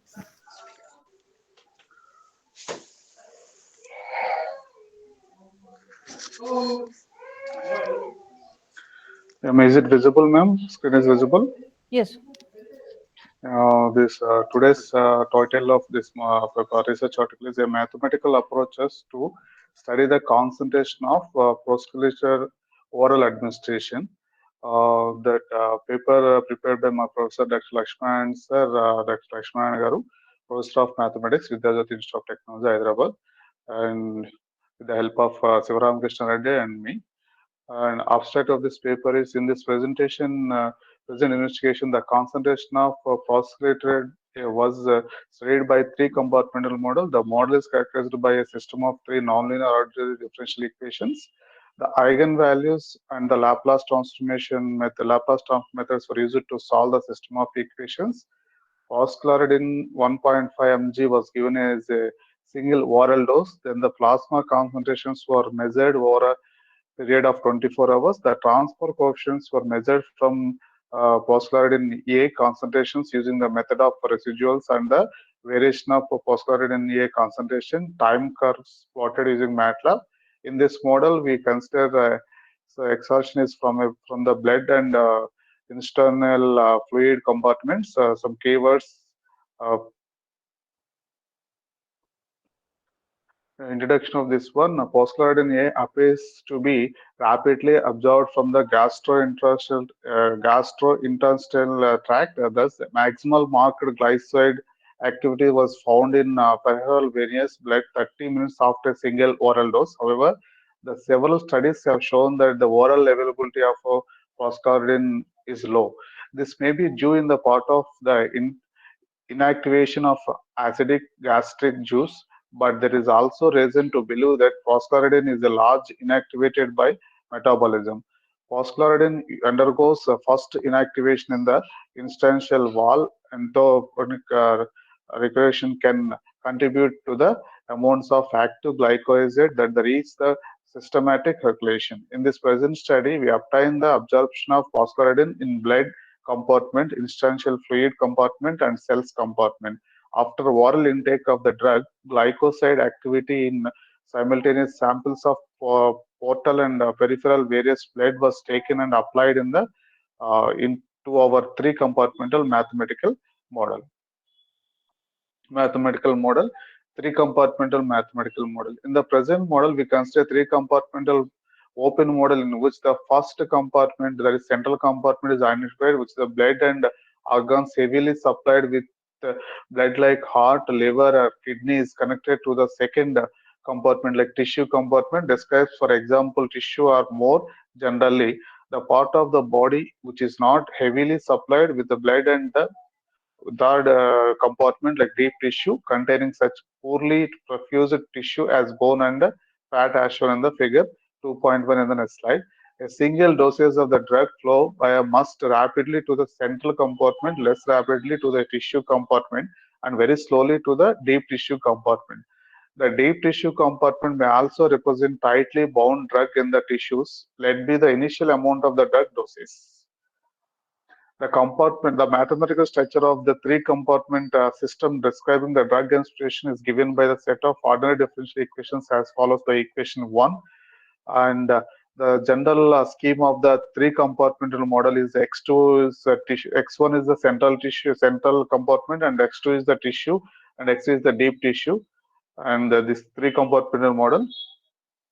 Each equation describes the change in drug concentration in their respective compartment over time. Also, the quantities K12 and K21, K23 and K32 denote the rate constants from the blood plasma compartment to instantial fluid compartment, instantial fluid compartment to cells compartment, and vice versa, respectively, and they denote the clearance constants from blood plasma and instantial fluid compartment, respectively.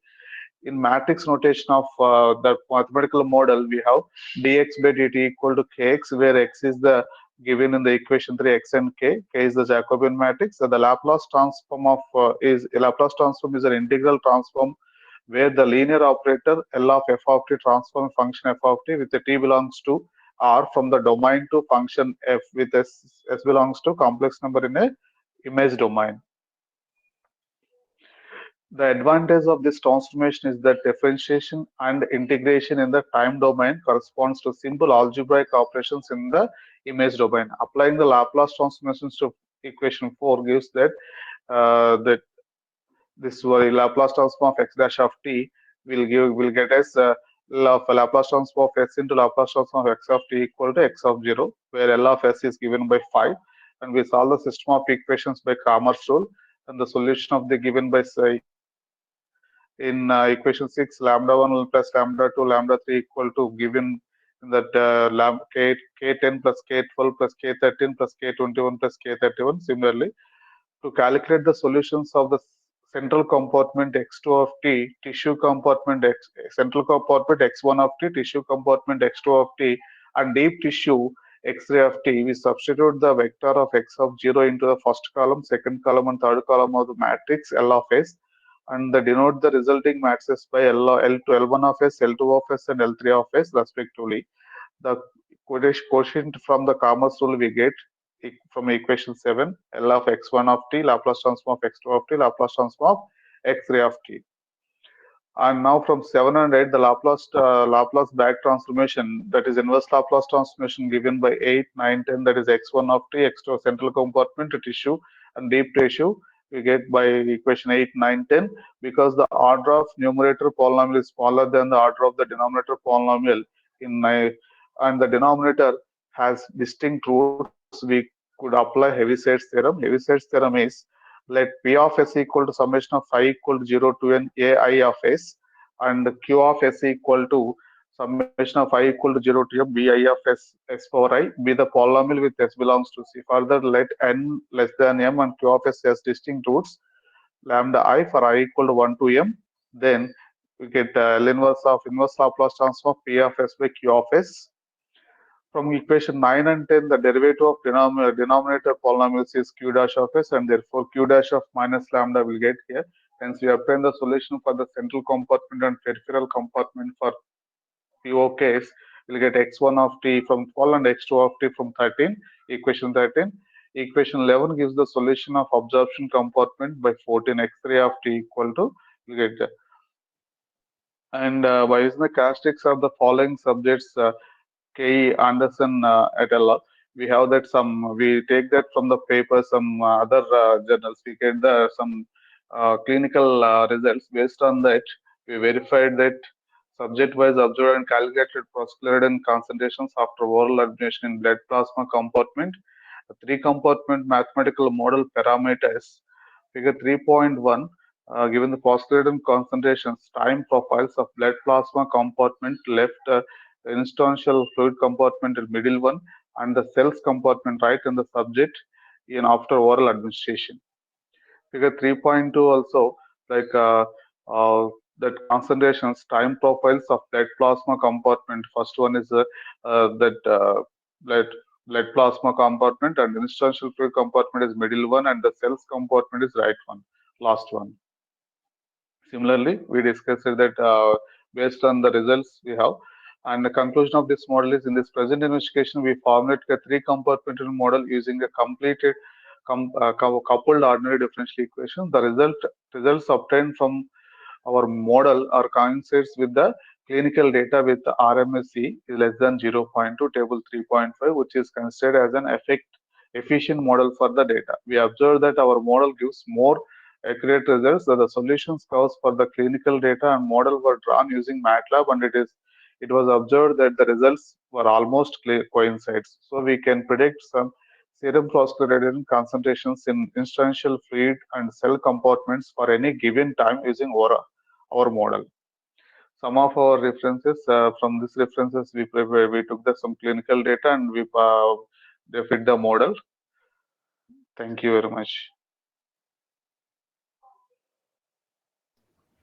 Thank you. Thank Okay, you, if you have any questions from the audience, please.